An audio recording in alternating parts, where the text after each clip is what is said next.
All right. What's going on, everybody? We're back at it again. But I'm actually joined here by the one, the only, one of the OGs of BMT, one of the creators of the Hour of Power for on Sundays, that spearheaded a lot of stuff. I know she's been busy due to a lot of stuff between the pandemic and goddamn court cases, but she still be killing it out there. And she's like, Joe, I'm done. I'm free. Now let me get back to my other job. She came back here to her home. And that's much love and much appreciation because, what I'm saying, she really enjoys doing what she does. I enjoy doing what I do, and I enjoy working with her. It's been an honor. For so long we've been doing this. So we're actually doing this one. Hang on, let me do a quick thing. Let me go ahead and showcase or share the video. I know a lot of people are hung up and talking about all kind of stuff from people are hung up on talking about sex. One man, I guess he's supposed to be some kind of thing. Political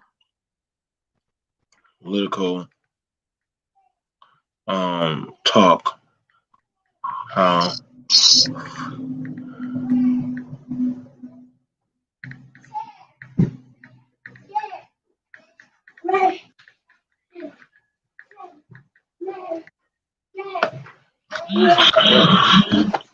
there you go. So I showcase that.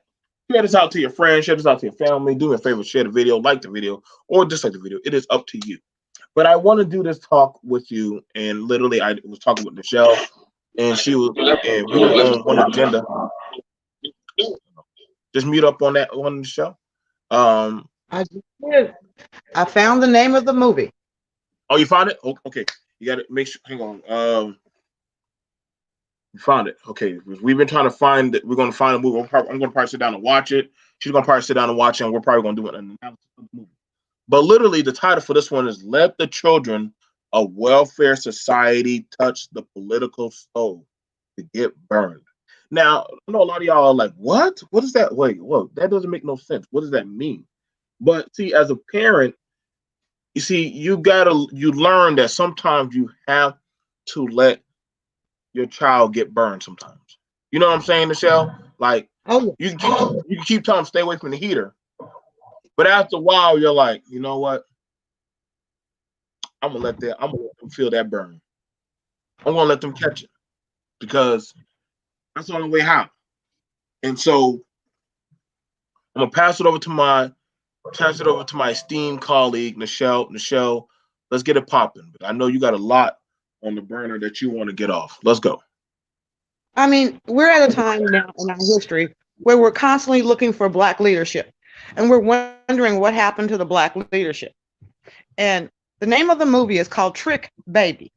Hollywood put out a movie in 1974 called Trick Baby, where they explain how to handle the Negro leadership problem.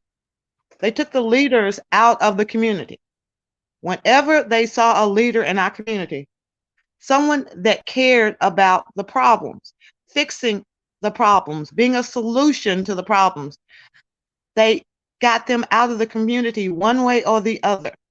So now we're running around following the leadership that they want us to have, that has no real representation for us. They're trying to get paid themselves. That's it. They got us running around here chasing money. They pull the Negroes from the bottom that want money.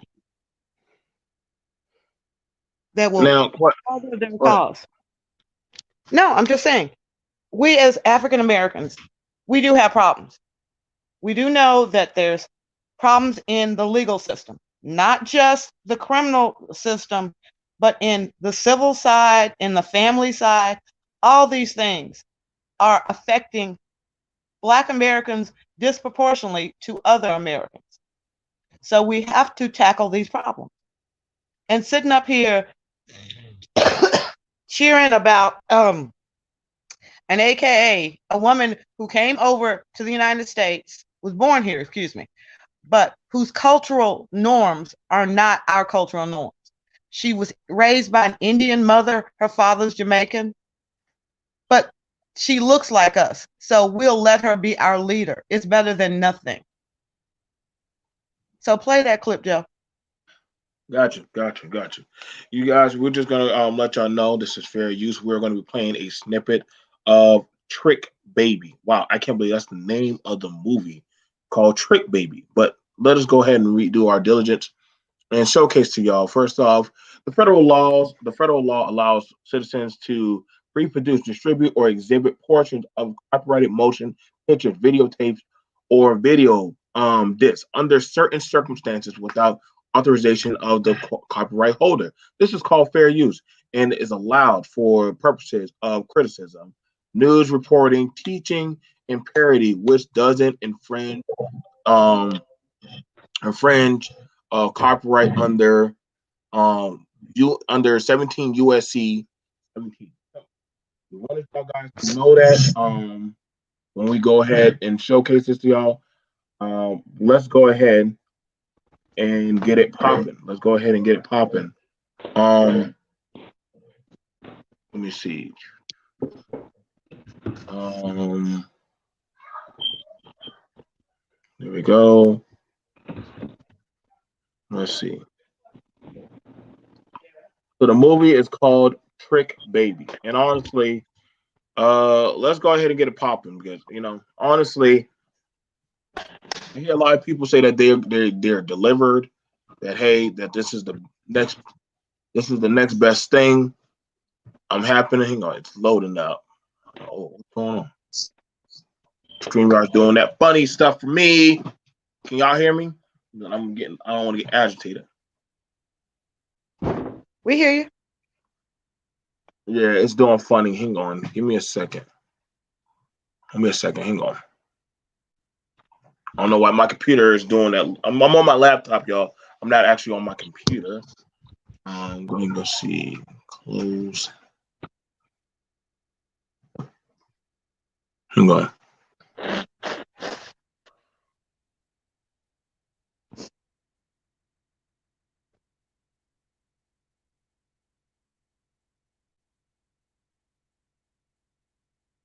I would take this, time to sit up here and commend everyone who went out and voted. I am so impressed with the fact that so many of our young brothers and sisters went out and vote. I'm impressed with the older people that went out and voted. I'm just shocked that Joe Biden received more of the black vote than Obama ever did. Now, I know I saw lines for Obama, but that goes to show that more people voted out of hate for Trump than out of love for Obama. They didn't love Joe Biden.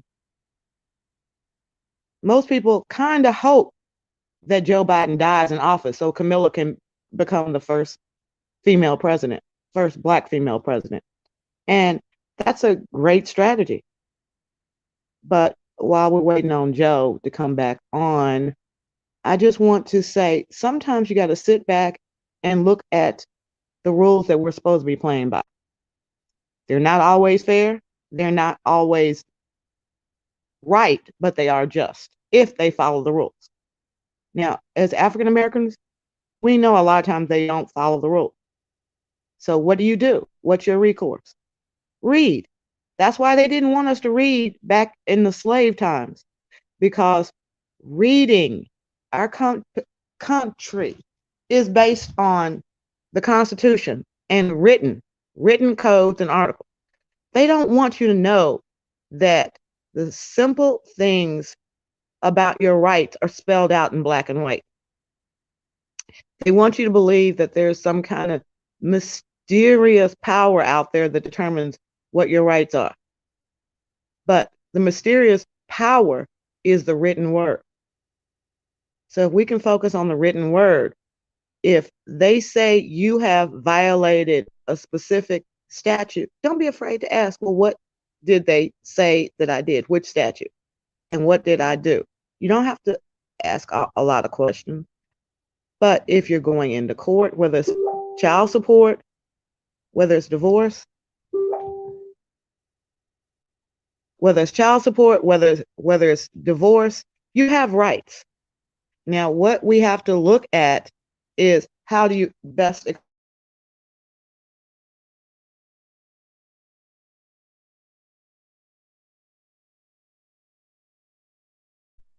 to our children? Okay, here we go. Okay, so Joe will be back in a minute. He's trying to deal with technical issues. So in the meantime, long and short of it is, I know a lot of men, I see this constantly, believe that the family law system is rigged against them. They believe that paying 20% of their income to a woman that they no longer get to sleep with is unfair. If you believe that, if you don't want to pay 20, 25% of your money to a woman you no longer get to sleep with, then take the time to buy the $3 condom. If you say, well, hey, that's just not my speed, then your speed better be ready and able to afford 20% of your income going to a woman you may or may not get to sleep with. These are things that we have control over. So when men call me up and say they want to get out of paying child support, what is the purpose of that in the long run for our Black community? I mean, sometimes you got to take one for the team. If you went out and made a Black child, then what is wrong with you supporting that Black child? And all you heifers out there that sit up there and complain about how much money your man is paying in child support, why would you make that your man in the first place? Do you honestly expect a man to take better care of your kids than he does of his own kids?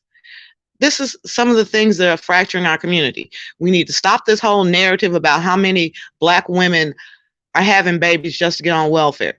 Welfare does not pay that much, darlings. Stop it. It's not a solution for us at all. It never has been. It never will be. Our ancestors raised us without the benefit or luxury of welfare. We had huge families. The men and women worked together to support those families. And men took great pride in acknowledging their children.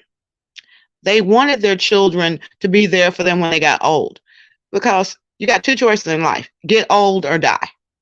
So all you brothers sitting out there acting like, no, man, it ain't gonna happen to me. You gotta realize one or the other is gonna happen to you. You're gonna get old or you're gonna die. And all this I don't care and bravismo and all this other stuff is not helping our community. Our boys are being raised without positive role models.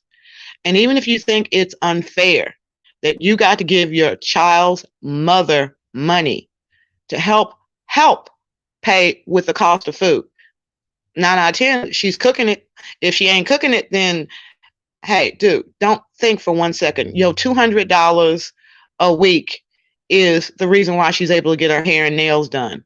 When she got to pay for a place for her and her kid to stay, it's like we have to do better.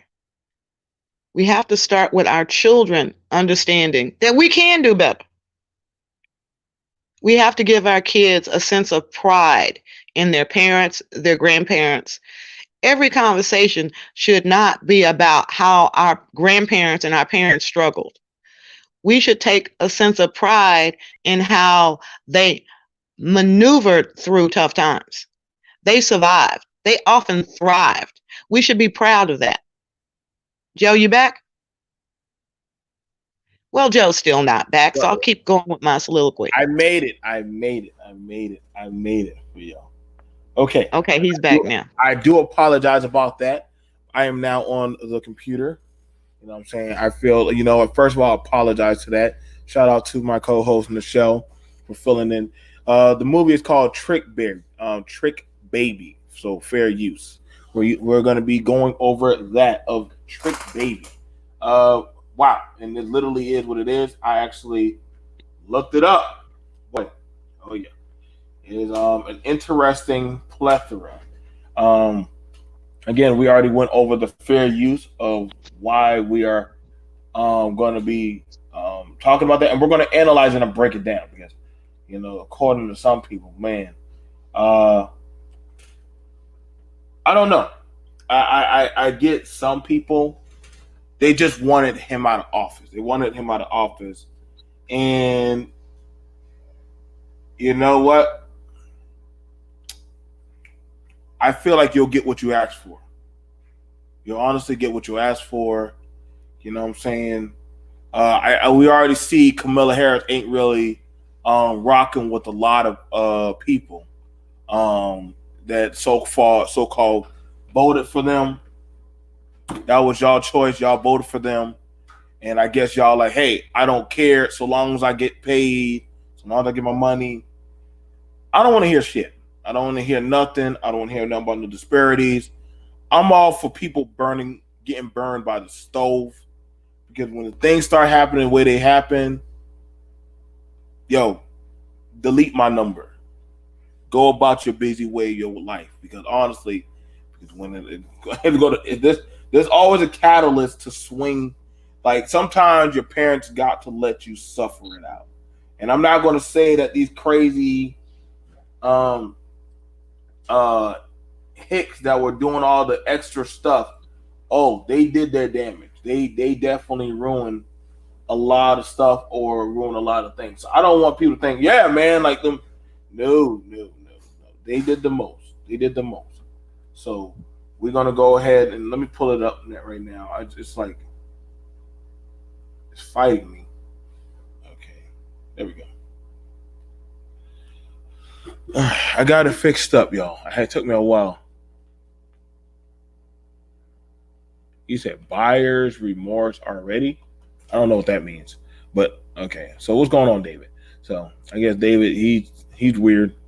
He kind of one of those people that we're still trying to figure him out. So I don't get him either. So no, he's saying that we already seeing the folly of voting out of hate. No. I agree. Some people. Let's be honest. And you're right about that, Michelle. It was more or less a voting out of hate. You just didn't want that person so bad. You didn't have to like them. You just didn't want them. So this movie is called Trick Baby. It's a 1974 dinner scene, and literally, this speaks volumes. This speaks volumes. Now I don't know. Oh man, it's all right. Cool. We're going to just play this scene. It's you liberals who have lifted them up, Howard. Oh, you conservatives make a mistake.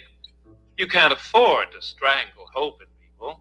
Without hope, people become dangerous. No, Howard, you liberals have let them invade our society. You give them jobs, political jobs. Oh, you missed the point. It's only the smart ones we move up. That makes it even worse. Oh, we have to move them up. If we leave a smart one in the ghetto, he might develop into a leader against us. But if we raise him up into white society, we neutralize him. He feels compelled to try to act like us. He loses his identity and his racial anger, if he has any. He becomes alien to his brothers.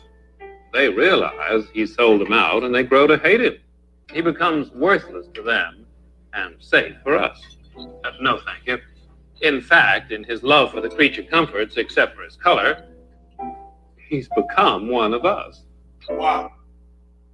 Boy, that is not a doggone truth. All right, so let's get it here. So what you just watched was a film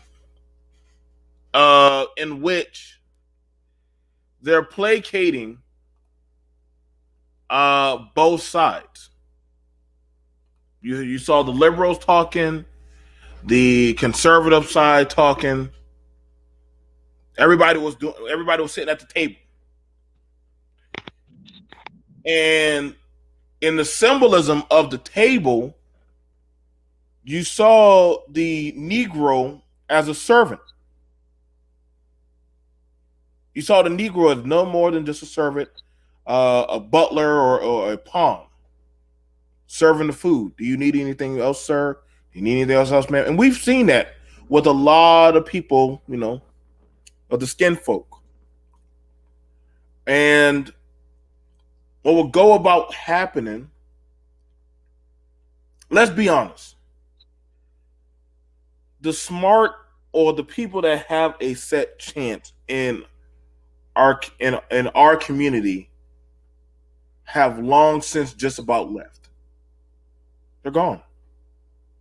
I know I ain't in that motherfucker. I don't ever plan on going back. I don't ever plan on coming back. Y'all always talk about, oh, let's come together. Listen, I'm gonna tell you right now, and Michelle will tell you right now, a lot of black people that sit in our political ranks in our tables. I'm in the military political class of the conservative party.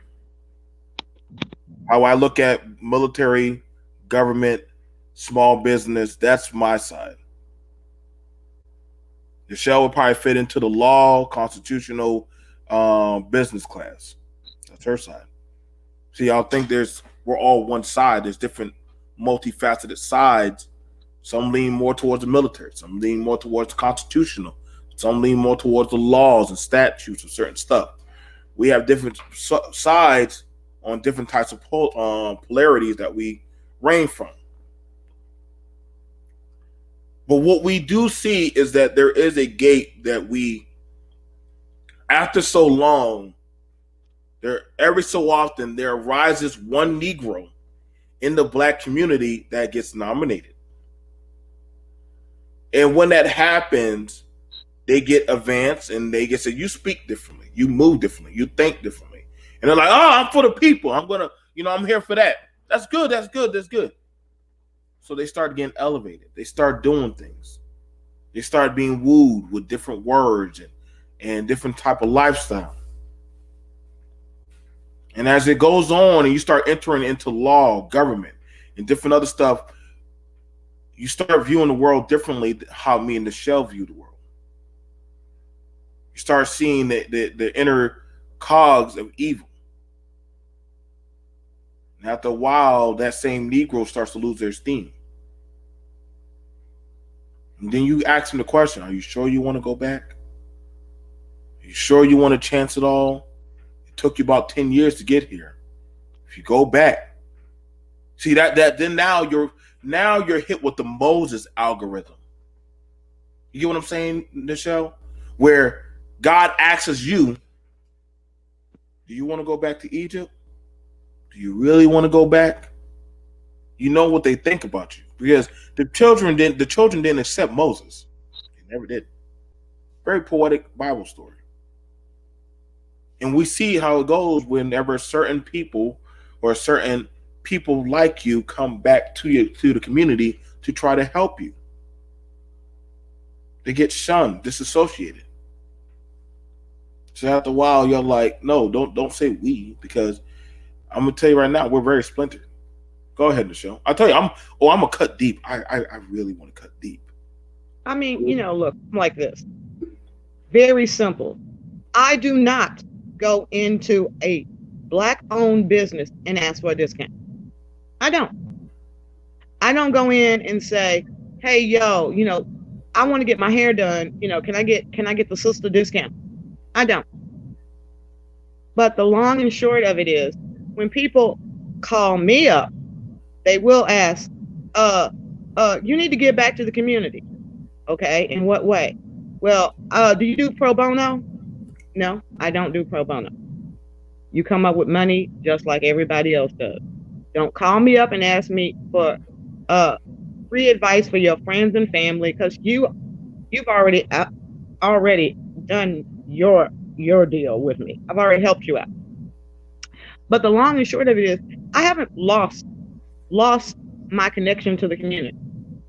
It's just a matter of, as a business owner, having worked at black-owned successful businesses. When I say black-owned successful business, I mean black-owned businesses that hired hundreds of people, created jobs. And I think that black people are the most entrepreneurial. We'll hustle in a heartbeat. But at the end of the day, just because you hustle based on 13% of the population does not mean you're going to rise to being a job creator. So what that clip shows us, in 1974, they already knew what the plan was, that they would give certain people who they felt were greedy, hungry for the creature comforts. They wanted to live like them white folks. Let's just be honest. That's the way they saw it. They said, we can find Black people in the Black community that want to start living like white people. We can bring them out of the Black community, and they will be so hungry for the creature comforts that they'll be just like us. They won't be angry at us anymore. They'll appreciate us for elevating them out. And their Black people at first will cheer, but as they see that these people no longer share their common goals, then they get bitter.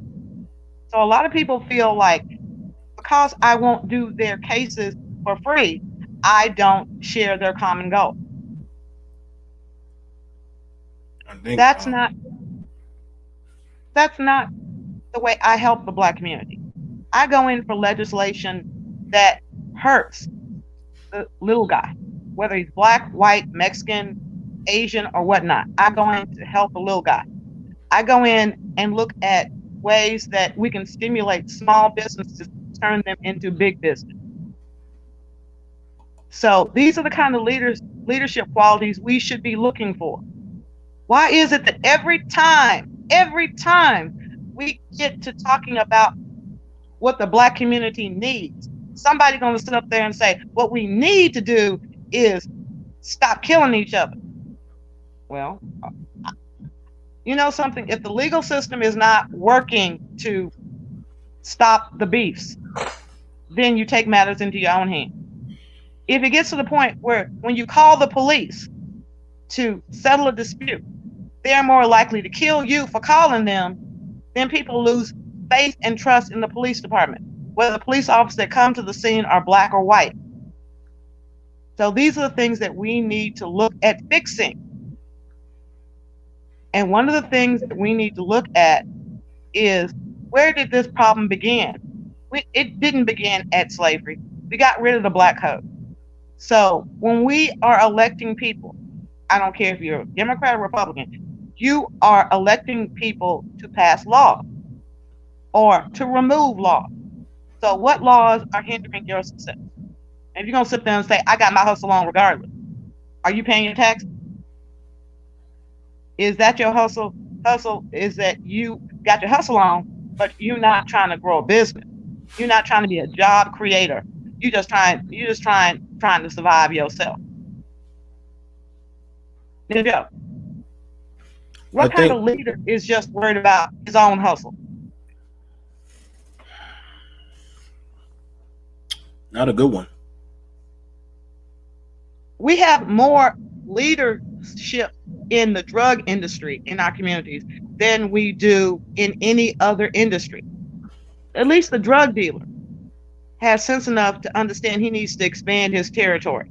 He needs other workers who have specific job skills and job tasks that they have to accomplish. But for the most part, all these other people are just yakking their gums, talking about, we need government assistance. Government assistance for what? Maybe we need government contracts. We don't need government assistance, because all these low-income houses that are going up, do you see Black folks out there being the contractors? No, we don't. Okay, so we at the bottom of the barrel in our expectations from the government.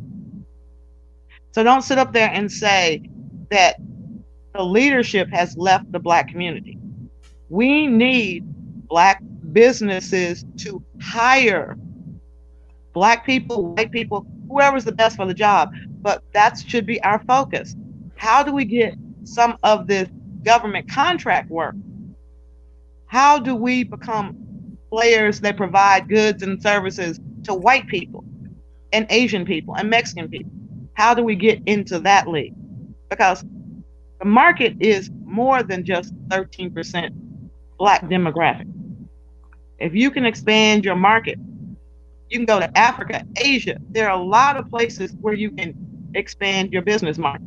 But as long as we play the game that they gave to us, which is we'll take a few of their leaders out of the ghetto and they'll be so busy enjoying the creature comforts that they'll forget who they're supposed to be representing. Am I right? Mm-hmm. I think one of the things about it, and I'm reading the comments on my phone as y'all are talking. Don't orange me. Don't orange me. Just talk. But you don't need to orange me. I don't want to be orange no more. I think one of the biggest issues is that, granted, y'all got y'all. I'm happy for 2020, 2021 coming in. Because as everything starts to happen, I can't wait to see how it works out for the Black community or the welfare society of community. No offense, but Black community is predominantly in a welfare society poster child. We're the poster child, but we are the poster child. We are the But I poster always child. have to tell everyone that 1/3 of our people are on welfare. 1/3. 2/3 are not on welfare. Although some of the people in that 2/3 may not be doing as well as their white counterparts or their Asian counterparts. The myth needs to end that the majority of our community is beholding to government assistance. We need to end that myth. We need to fight against that myth. That numerically there are 27% of white population is on welfare. We're right around 32%. 32% of 13 is a lot fewer people than 27% of 60% of the population. So we need to abandon that title right now because that's not the Black community, the majority of the Black community. 2/3 of the Black community are working professionals. And I call you a professional. I don't care if you're a mechanic, an electrician, a beautician, a doctor, or a lawyer. If you own a restaurant, if you're a waitress, that's your profession. Right. You're a working professional. That's what you've decided to do as your profession in life. Good. That's what the majority of Black Americans are doing. Singers, basketball, football players, professional, just as much as cashier. Now, one of the things interesting about it is they're pushing for the COVID vaccine shots. I don't know about y'all. Oh, hell no. I want all of y'all that literally wanted this type of new world. I want y'all to be the first ones to step up to get the shot. Now, can we say Tuskegee experiment? Oh, no, we can. I just want to know if I wish there was something that those who voted for this type of world, that we just push them up to go get the shots first. Like, I want them to get the shots. I want whatever happens first. They get to be the first ones. Go turn in y'all guns. Go do what y'all. Go embrace this new 2021. I ain't say I'm going along with it. I'm not. I honestly don't give a shit. I've been done opted out. But I definitely encourage y'all, don't come to me for this shit. Like, I don't want to hear, whoa, look what happened to this person. Listen. I'm going to be like, you wanted this. You wanted to touch the stove. Now we're getting to see touch the stove. They've already passed SB 145 for pedophiles in California. They're already looking. California. Don't forget, California has come January 1st. Negroes can't even get a menthol cigarette. Wow. Cannot get a menthol cigarette in the state of California come January 1st. And y'all know I smoke, so I'm just like, oh, no, you didn't. Why can't they get a menthol cigarette? What's wrong with menthol? It's illegal. All flavored cigarettes will be illegal January 1st in California. They can't sell them. Are you serious? I'm dead serious. I mean, it's going to be some mad mother bumpers come January 1st. Because again, their leadership. I mean, I never really thought of menthol as a flavor cigarette. You know, cinnamon maybe. Wow. Wow. Cool, no more. Cool, no more. Wow. California. Yo, you liberals suck.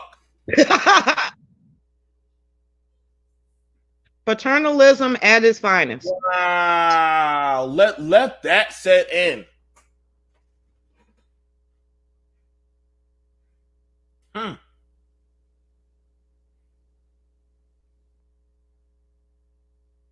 What was the point of that? Hey, Marlboro needed a hedge, I guess. Yo, like I said, man,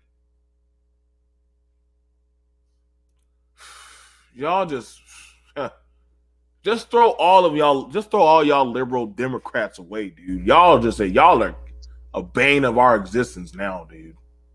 Now, what's the point? California, you can buy all kind of doped out, tricked out marijuana. You can buy marijuana, all them damn drugs, but you can't buy flavors. Right. Good job, California. Hey, anybody who wants to talk policies and y'all come from California, I'm definitely not listening to y'all that much anymore. Y'all already know y'all voice has been bought out, but I ain't listening to y'all motherfuckers. Y'all done fucked up. Y'all so quick for pot and coke and crack and everything else, but y'all damn get rid of cigarettes. Have it. Y'all got it, dog. You got all the smoke. Y'all got it, man. Y'all got that one. Go ahead. God damn, dude. I'll sit up here and say, yeah, there are some white people that smoke menthol, but by and large, I smoke menthol. Man. Black people smoke menthol. Yeah. Not in California, not after January 1st. They're going to bootleg. They're going to be bootlegging cigarettes, and you know how they feel about Black people trying to sell cigarettes without a license. That'll get you killed. That will get you killed. Okay. That will get you killed. Y'all forget, y'all not too long ago we were crying about getting choked out. Listen, I don't know about y'all, but I know a lot of y'all that like to buy loosies. That is, stop playing the game. We know a lot of people who like to buy loosies, sell cigarettes, and I'm gonna tell you right now, don't get caught selling weed without no doggone dispensary license. Y'all know they don't mind snapping your neck for a cigarette. Imagine what they're gonna do if they catch you without that. Okay. I mean, we have to understand that all this whole idea of licensed professions started to keep us out of those professions. All this regulation, you have to be a licensed dealer to sell alcohol. You have to be a licensed dealer to sell cigarettes. You have to be a licensed dealer to sell cars. As long as they could keep us from getting a license, then we couldn't sell that product. It's still the same way. It is still the same damn way. It all started back in Wilmington, North Carolina, when the Democrats, and you can look it up, it's called the Wilmington Race Riot. They had 3 black aldermen, 2 or 3 black aldermen. They were Republicans at that point in time. All the aldermen were Republicans. The Democrats, the rich Democrats, went to the poor whites and said, wait a minute, it makes no sense that black people are making a fortune running cafes, running barbershops, running blacksmith shops. If you guys help us get the aldermen out of office, we will make it so that those jobs are not available to black people. So you had to start getting a license in order to just sell food. You couldn't just open up a cafe. You had to go through all this licensing red tape, and they would not let what's up? A license to serve white people. Mute up. Go ahead. No, you're right about that. You're right about that. Like I said, for a lot of this stuff, like I said, man, 2021, I just want to see. I'm just gonna watch. I'm not participating in shit. It's already the political circus is definitely here. Hey, BMT, what's up? I want whatever. What's up, Renaissance man? I want whatever happens. I already know niggas are gonna be. I already know black people are gonna be dead last and everything. So I want whatever's gonna happen. But I'm being stingy as fuck. I'm just honestly, it's just a joke. So I don't want the shit show to do with any of this stuff. Like, hey, that's what I'm saying. Yeah, so, BMT. I was gonna quickly ask on the menthol thing. Why is that a bad thing? If I'm hearing correctly, they're saying menthols are not allowed to be sold. Right. I'm lost as why that's a bad thing, because the cigarette industry specifically targeted black people with menthols, and it's really bad for you because part of the menthol being there, it makes it easier to smoke, which makes it more damaging on your lungs. I mean, they've studied it. So I mean, people may see it as heavy-handed, but I kind of see it as, hey, the industry specifically targeted black people with this stuff. I mean, Renaissance man. You gonna see a lot of people gonna be going to jail for cigarettes. Renaissance man. Yeah. Renaissance man. I'm just trying to think. Do you actually think these people care about like black people's health or something? Right. No, man. They ain't never gave a shit about our health. Fucking the cigarette, man. I'm saying at the end of the day, listen. Let me tell you why it's a problem. In Southern California, okay, now there's been officers, black officers. Cheryl Dorsey, look at her channel. She's been sounding alarm on this thing for and she's a LAPD. You know her, right? Cheryl Dorsey. She's a former LAPD cop. She knows the actual environment and the culture of the area, of the policymakers of that area. And she's saying, hell no. This is another reason for them to roll up. If black men are smoking a cigarette, how can you tell that's a menthol cigarette versus a regular cigarette? How can you tell? So the cops can just roll up. That's another reason for confrontation. Wait. How is that a reason for confrontation? That's the problem. Wait, no. How is that a reason for confrontation if someone is smoking one? Isn't this outlawing selling them? You have a legal contraband. If you're not allowed to buy something in a store and you have that in your possession, you have illegal contraband.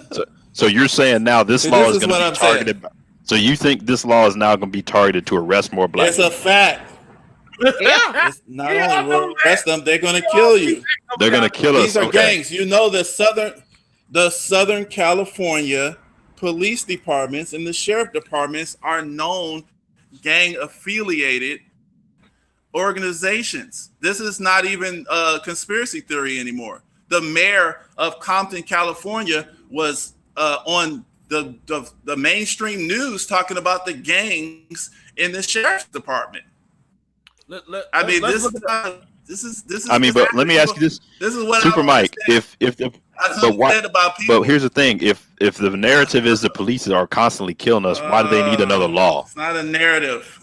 I know, but why do you need another law? It just makes it easier. The reason for stopping. This is to sanitize. That's all. Okay. So if there's a demand, there's a demand for a product. So what's the so let me ask you this: for the law change, what's the punishment if they find you with one? Well, here's the thing about it. It's going to vary. It's going to vary. But what is it? If it's going into effect in January, they got to have, hey, if we catch you with a cigarette, we're giving you a fine, we're putting you in jail. What's the consequence? So let me hit you with that.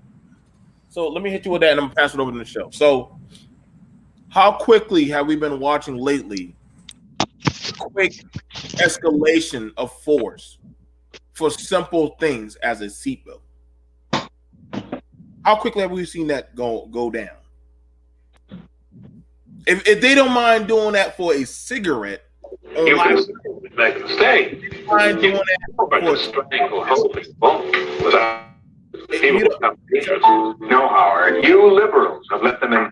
Sorry. If they don't mind, listen, y'all. I know everybody says, "Well, just comply." Listen, man. I've seen people put their hands up on video and still get popped, and I was like, "God dang, what else could you do? Pull up, put your hands up." Look, even when you comply. Hey, hold up. Simon says what again?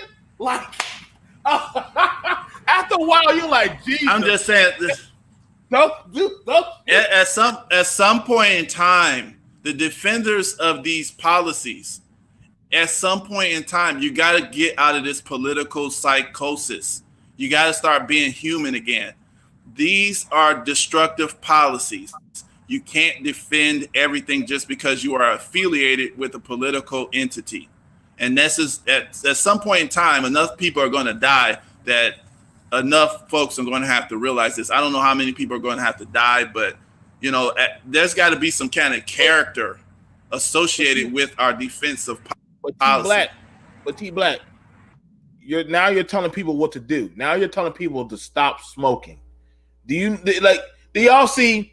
And I'm just showing you, T Black. You're telling people to stop smoking. Good luck with that, man. Like that's like telling people stop drinking or stop doing certain stuff. Like you're now to the point where you're telling people how they need to live their life. Who am I?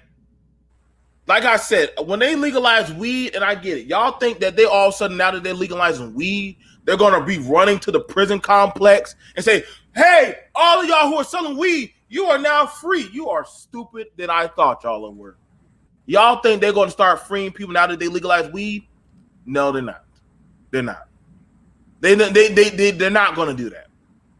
They didn't do it before. They ain't do it now. That's like they're going to be freeing the people who've been caught selling moonshine and liquor in their backyard. You think they're going to free them? Even though liquor's legal, you think they're freeing those people out of prison? Nope. So when y'all think that we're going to get the same, that's why I say, listen, y'all, be very wary now that they passed the marijuana license, because they know who's going to be running in those lines to go sell that thing. And I'm telling you right now, have at it. You have at it. I've already done seen the play. I'm like, damn, 2020 ain't even over yet. Y'all already done legalized weed. My God. It's going to be fun. Like I said, This is going to be funny because it's not going to be funny, but it's going to be sad because, like I said, there's some people who really believe in these like little narratives of defending these like insane policies. It's not going to turn out right. I'll say it that way. It's going to produce a lot of. We're going back to the crack era. Wait, BMT, you did see the House passed a bill to decriminalize marijuana on the federal level. That happened I think last week. Yep. Yeah, I'm seeing that. Yeah. But that's why I said. But that's why the menthol cigarette thing is puzzling to people. Because we know, as far as the menthols, just across the board, I mean, just in general, who smokes that? So there's a reasonable reason if you see any black person smoking a cigarette, just on statistics, reasonably, it's probably a menthol cigarette. You know what's crazy? Weed is legal. Hey. Weed is legal in Boston. Yeah. Yes. And guess what? People still getting arrested for weed. That blows my mind. Like I'm like, wait, it's legal. Wait, yeah. Is it legal up to is there a certain amount? Is that how people are getting it? Listen, they're not. I can tell you right now, the police are not scaling how much weed you got. They find you with it. They find you smelling like weed in your car. Oh, you driving and you smell like weed? Oh, that means you under the influence. Let's go. Because guess what? You're under the influence. You probably could have smoked that while you was at home. Now you got to go pick up your kid. But guess what? You're under the influence. So you can't move that car. Better yet, if you get that car, you think you can work a machinery job while with that kind of card? No. You got that, but that's always been the issue with any sort of drug legalization is if they catch you with it on the job, it's kind of like, well, we don't know if he was impaired or what, or if you test.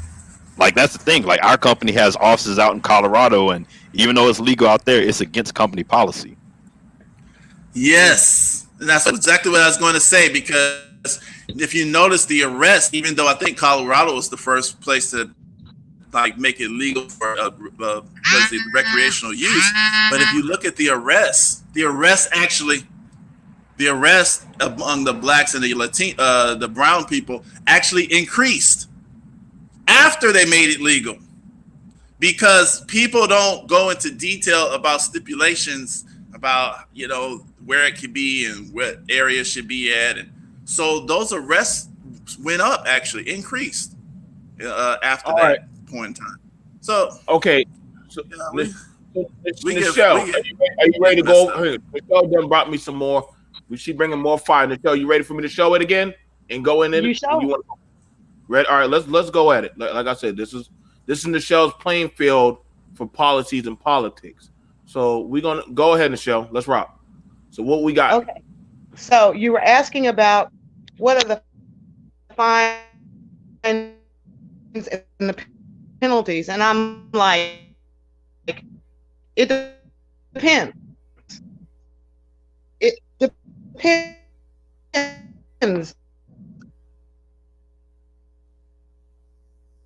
You're breaking up. Are you far from the router, Michelle? I was gonna say, is that me or her? Get close to the router. Michelle, Get close to the router. The amount that you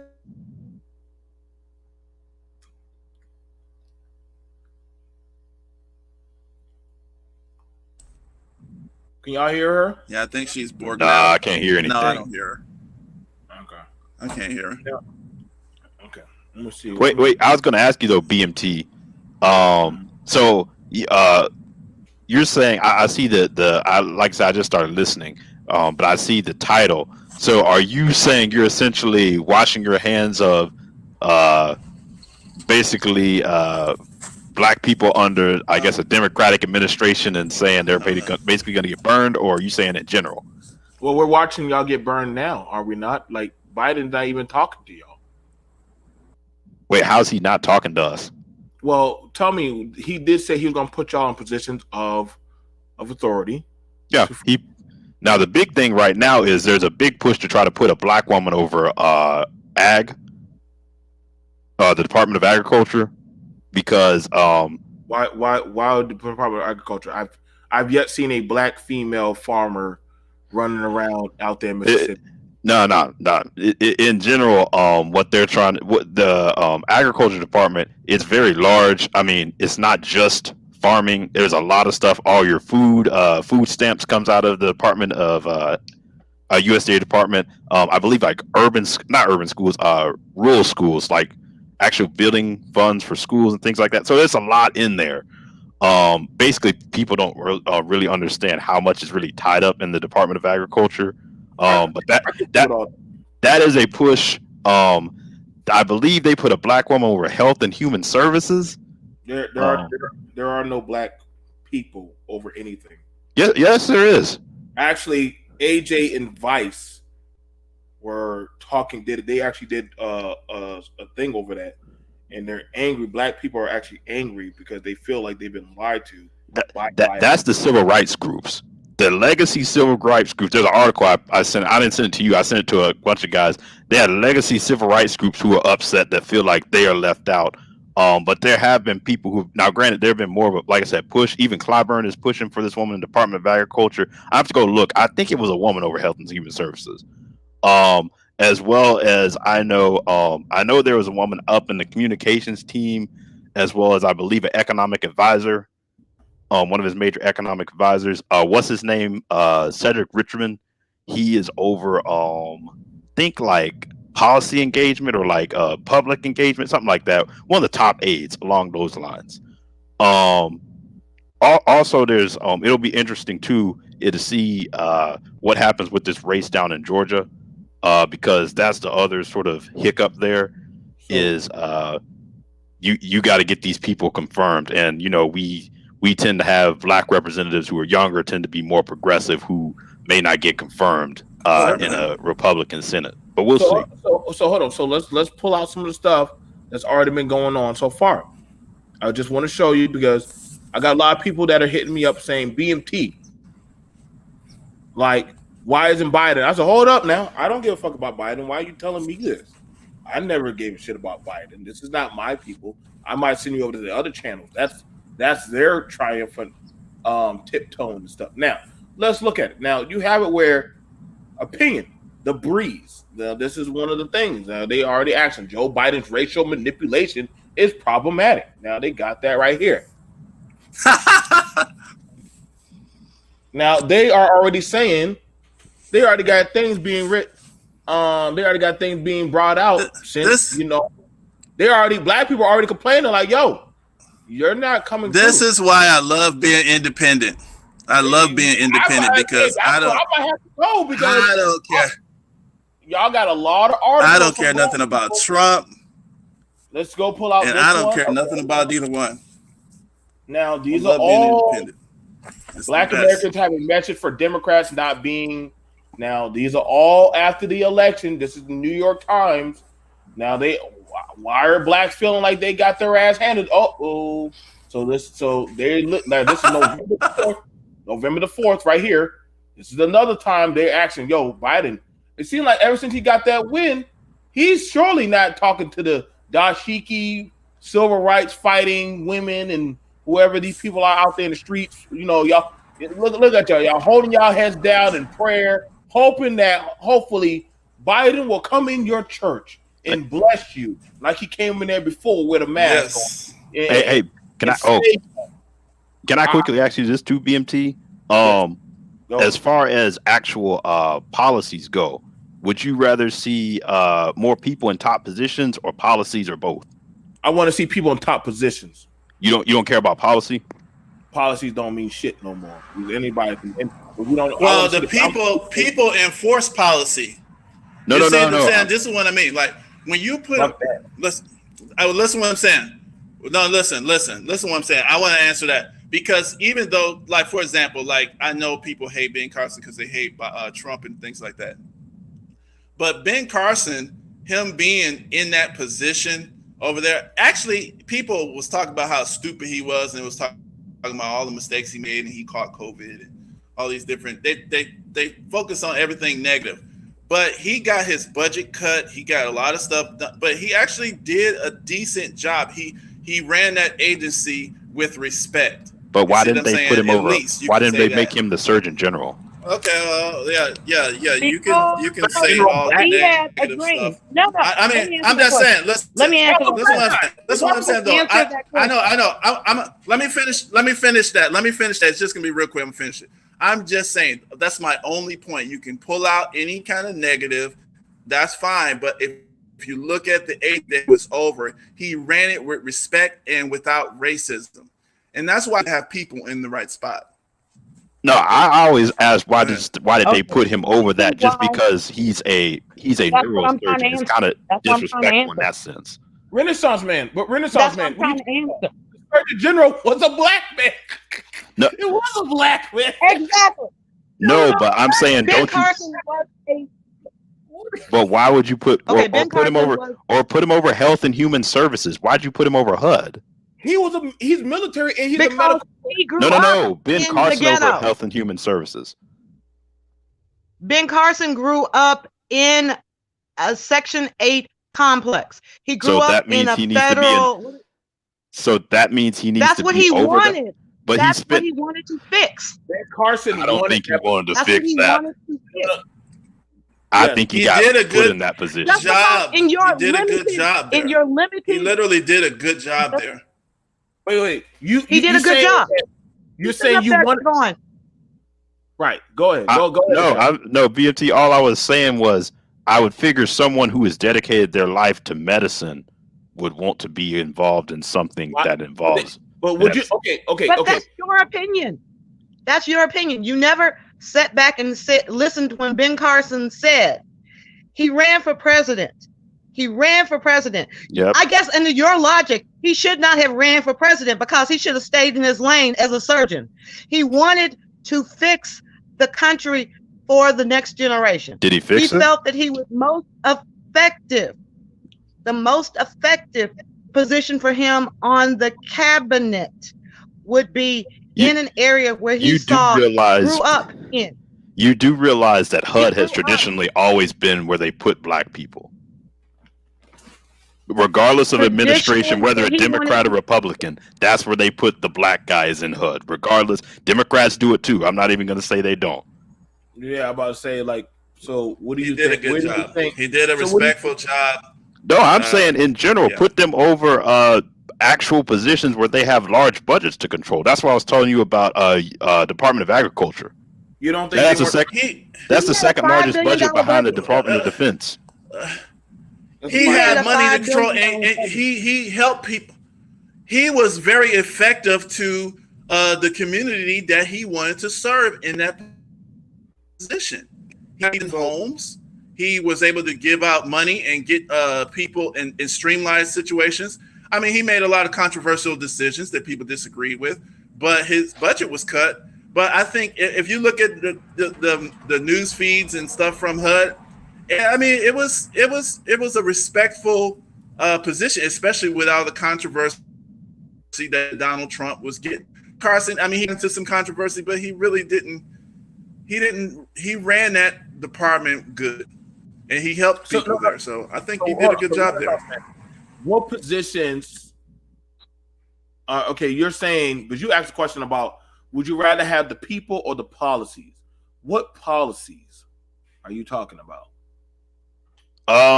Things such as the police reform bill that's on the table, that's been passed in the House. Things such as the marijuana legislation that we were talking about. It's been passed in the House, but it's going to die in the Senate. Federal anti-lynching bill that's passed in the House, not passed in the Senate. Juneteenth holiday, as well as Cory Booker. What's up? You want Juneteenth to be a holiday? I do personally. It to me because Why? it will give some sort of at least recognition of the fact that hey, that obviously some acknowledgement of hey, slavery happened. Not everyone was free on the 4th of July. Some sort of public acknowledgement of it because history is whitewashed.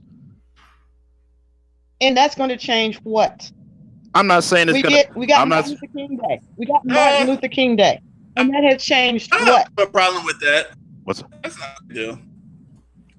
Well, I mean, I don't I care don't have one a way or problem with another. that, but it's not a big. I know the history I, of Juneteenth. I think it's more important for us, but I mean, if I get paid Yeah. on it, I don't get for that damn holiday. I mean, Yeah. the Republic. That was literally if y'all I mean, give it's something for us. But I don't necessarily need to force, maybe whites or Asians. y'all and stuff think to- really white people gonna give a shit about Juneteenth? I don't No, know. I don't care if necessarily people force necessarily it. give a shit about it. I'm talking about more about public acknowledgement of it. But- That at least you have to say there is some sort of record of Right, acknowledgement. And like I said, that's not the most important thing on the list, but that is one thing that has passed. Yeah. You talk- I you know- don't have a problem with you that know- at you all. know Veterans Day. I'll support that. You know, Veterans Day was started by black people. Wait, say it again. I couldn't hear you. Veterans Day Yeah, was I started heard by that. black people. Did I know that? No. You see that, and that's literally a national holiday.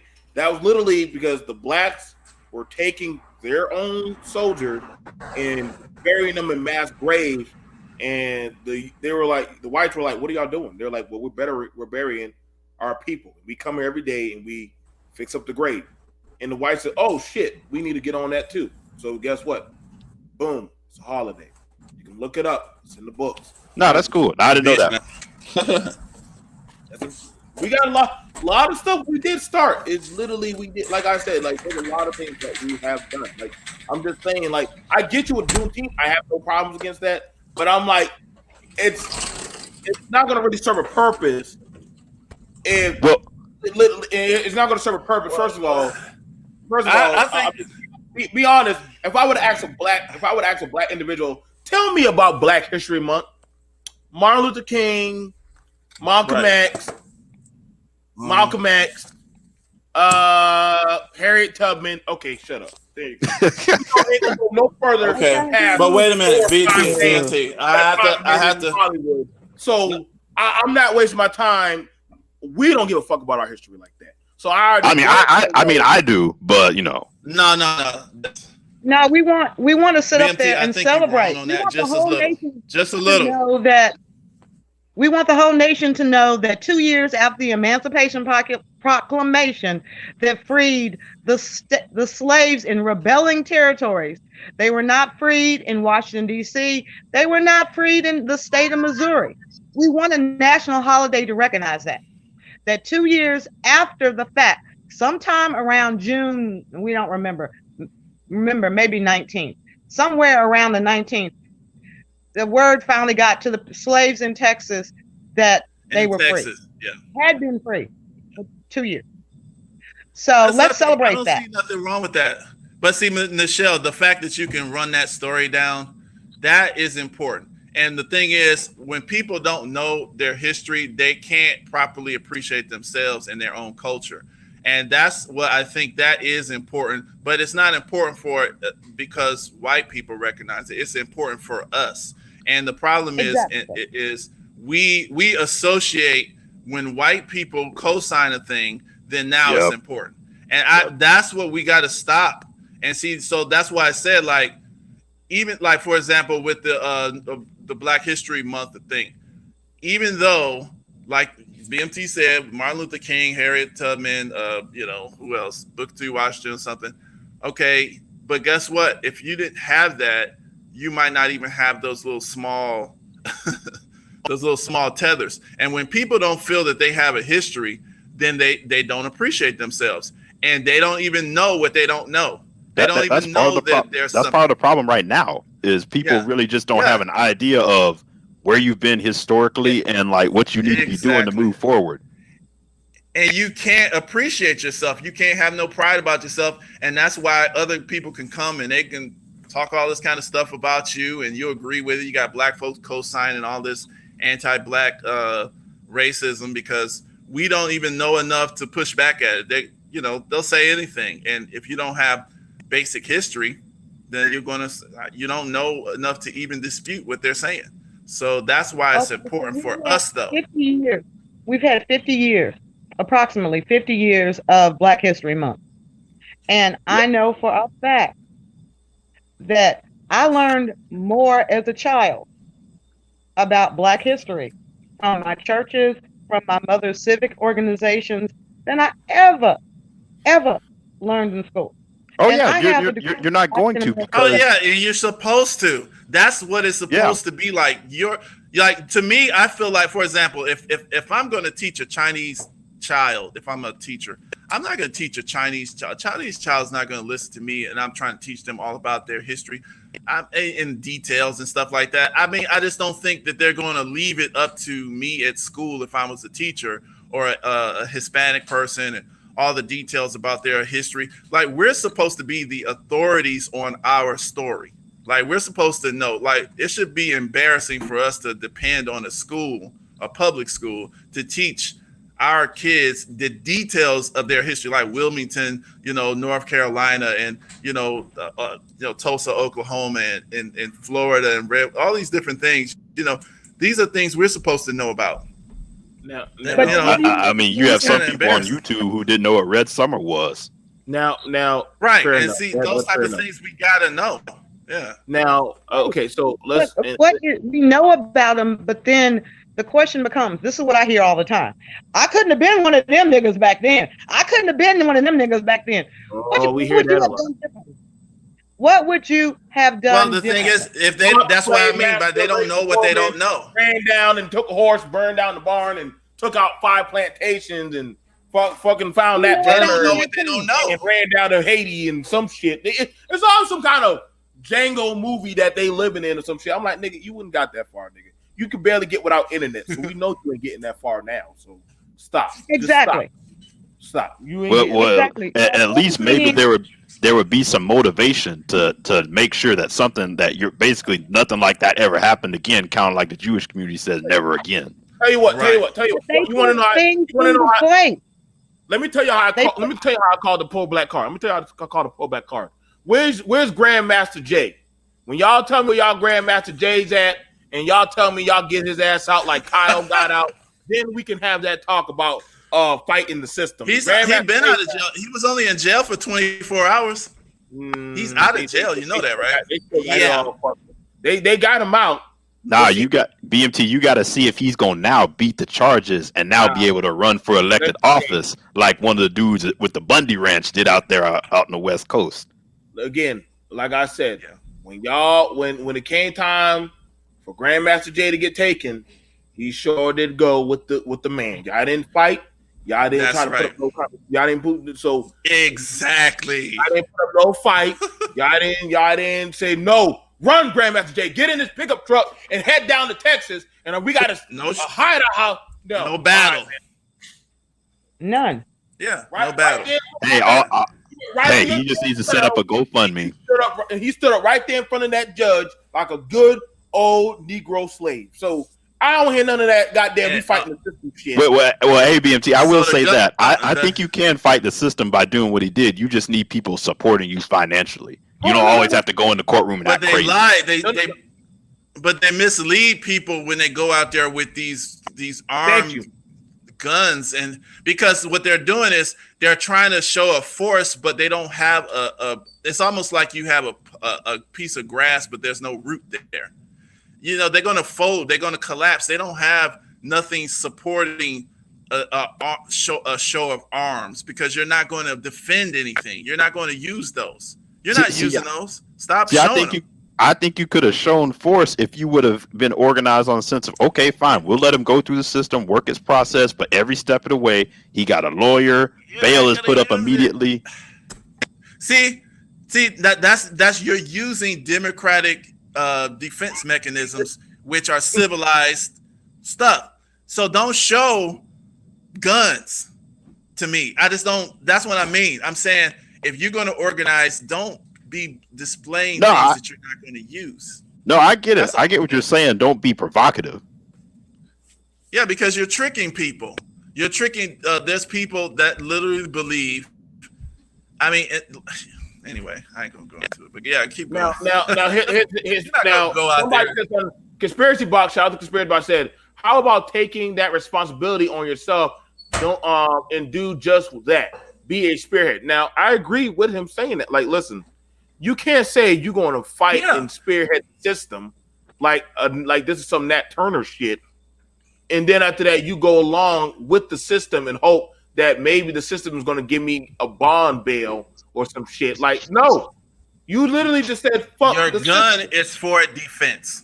So your gun is for defense. You're gonna say, that's it. Nigga, it's just for defense. It's not. It's not for you going out there assaulting. Coalition or whatever shit. Listen, don't listen. We got a pure, simple rule in the military. Don't show force if you ain't gonna use force. If you ain't gonna use that force, then you're nothing but talk. Quickly, I'm not trying to undermine you or anything. I'm quickly asking. They don't see force as a means of deterrence at all. Like, hey, I'm just gonna have a big. I don't plan to really hurt someone, but the fact that I will show this form of force is no. Really. Because I've heard people say that. Show that force. That was not the speech me, Mike, Michelle, and you heard. That motherfucker was talking hellified, boom, boom. No. I wasn't talking about him. I was talking about in general, military. As far as like a security military warfare tactic. Strategy. Isn't that a warfare strategy? A show of force. But you can use that force. See, like, no. Like, nuclear warheads are able and ready to be deployed. Okay, they never stop. They never take that. You don't want to use them.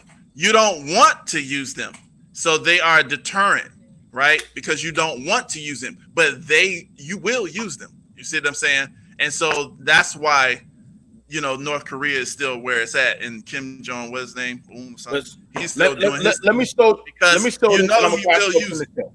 Let me show that I'm gonna pass over to the show. When the feds rolled up on them farmers up there in the mountains, them motherfuckers did not put down their guns. Them motherfuckers did not go with the feds. Yeah, you talk about them in Oregon. Yes, those Bundys. The Bundys were like, listen, we'll turn ourselves in when we're ready.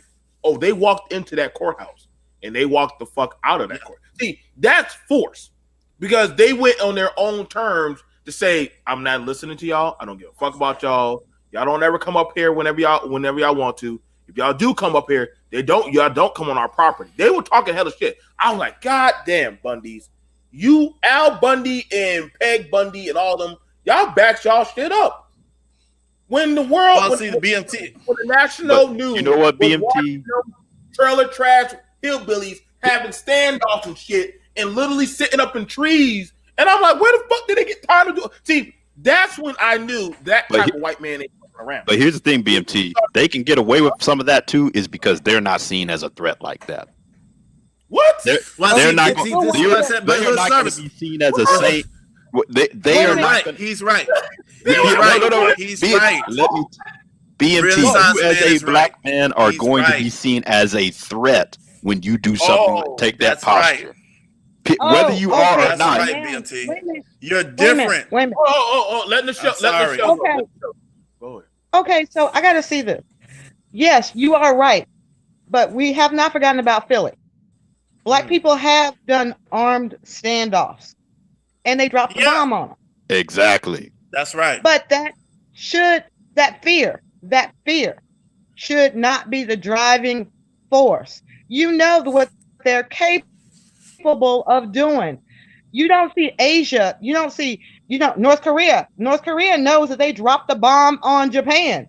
They not sitting up there saying, "Oh well, Asians are seen as a threat by the white man, so we can't gear up to We defend don't ourselves." want to be a threat. But No. I'm just saying. If you were a white guy, he's you go out right. there, they're gonna You're look at right. you like, "Oh, he's one of these guys that just been watching too much Call of Duty or something like that." If you are someone black, they're gonna take a different stance towards you. Of, "Oh, this dude But is here to real Renaissance deal man. start trouble." The Okay, question so is, knowing why that- are they a knowing threat that, and what is your we are? first- Why are we a threat and they are not? No, it's just it's the one of the perception things- of black people, the black men particularly. No, but it's the truth. You said the truth. You told the truth. But the question after that is, why are we looked at as different instead of the same as Americans? Like we got all citizens. I Right? mean, you could argue the media, the imagery is not I've had good. white men ask this question. I've had white men ask me this question. Why is it that the black man is the only one that didn't fight back? We did Wait, what not do you- That's fight a lie, back. though. That's a lie. Because What if are you don't talking- know your history, you'll fall for it. And see, they test you with questions like that. That's why it's so important that we be teaching our kids the history, because that's the first Tell me when we fought they and lie. won. Tell me when we fought and won. Tell me Did, when did we the Deacons for Number one. Defense and Justice fight Hold on. back? Did Robert Smith, Michelle, Robert F. Williams fight back? I'm gonna tell Michelle. Yeah. I'm I gonna like tell to know- Michelle when we Okay, fought and wait. won. Number one, you're here. You exist. You're alive. So somebody must have won.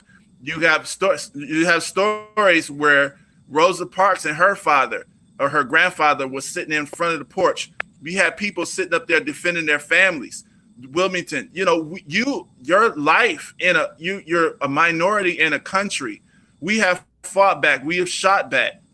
You see what I'm saying? We've killed white folks in these so-called race riots. When the World War II veterans came home and were treated with racism, they defended themselves. So white folks didn't just walk up in our area and just start doing whatever they want to. They show you those movies, but they didn't do that everywhere. They did get killed. No, You see what I'm saying? But just like on Facebook, you're not going to show white folks being killed on screen. Yeah, there's Right, on a couple Facebook, but books they'll on show this. black You need to. folks killed There's on a book screen. called "We Will Shoot Back." This nonviolent stuff will get you killed. Right. Negroes with guns. Yep. There's a book on the guys down in Jonesboro, the Deacons for Defense and Justice. I mean, there are Exactly. books out there that if you don't do the research, you won't know it. Now, And you'll believe that you're just a punk race of people. Let me hear all this stuff about. First of all, I'm gonna be real with y'all. Black people don't believe in no fucking goddamn deacons of defense or any kind of whatever Negro army y'all say y'all It's got. just the facts, though. No, I hear you, but guess what? Black people as a whole don't believe in none of that shit. What they do believe in is these motherfuckers right here that sit in the fucking goddamn woods actually thinking that they waiting for some goddamn BMT. Here's the other thing. Have we ever had, outside of Malcolm X and really the Black Panthers, can you really think of any black person who is a let me finish. Outside of those two groups, have there ever been people in prominent positions that have even put the idea for black people to think like that on a large scale. Because you have to think what we have right now with the media and the transfer of ideas, we can have this conversation like this and communicate. But back in the 60s, that message was controlled. Nobody was going to put you on mainstream television as a black man advocating for armed self-defense or any of that.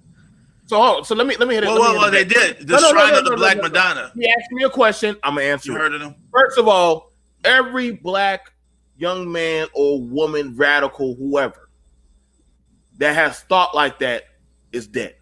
They're all dead. They're all gone. No. They are. Where they at?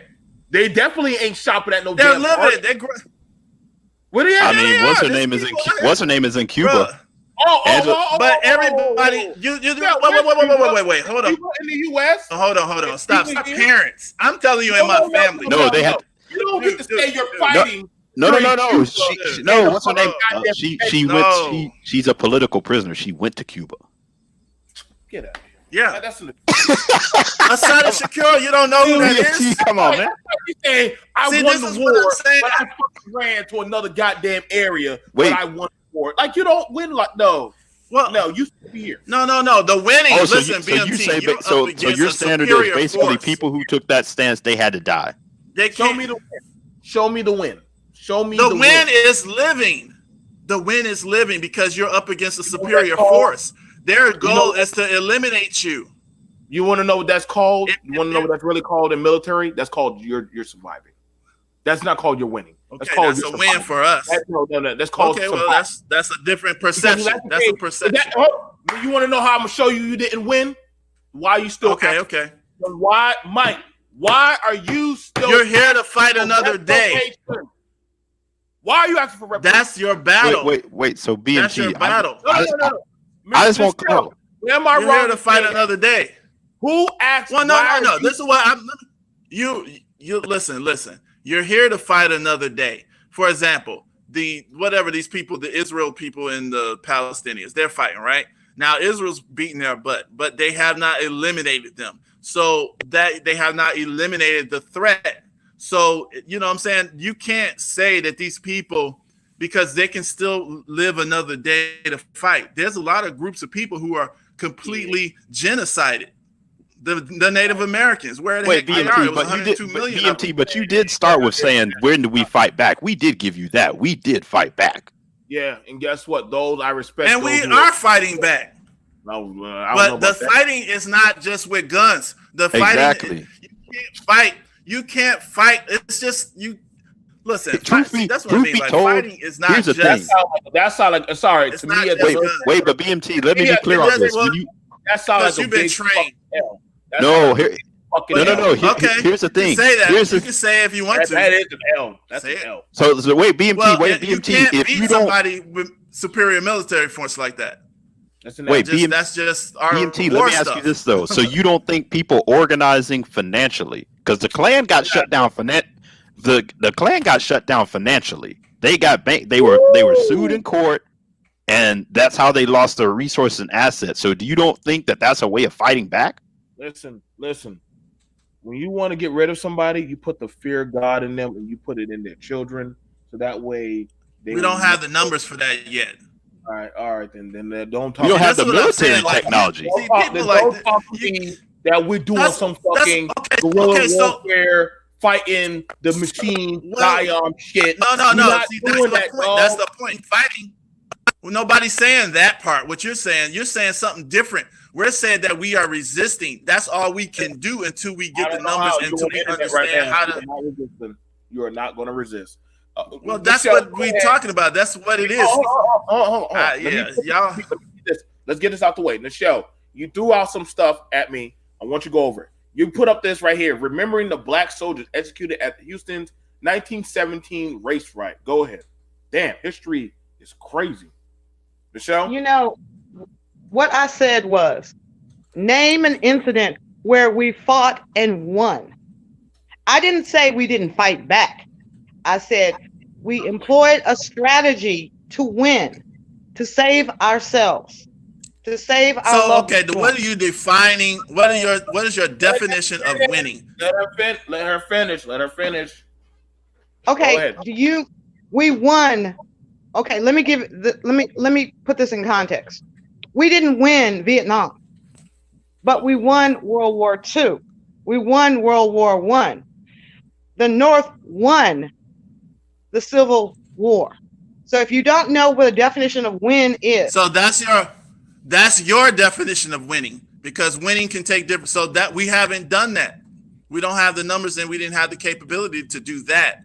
But now I would say winning is if somebody is trying to eliminate and genocide you, surviving and living to fight another day, because some wins are people retreat.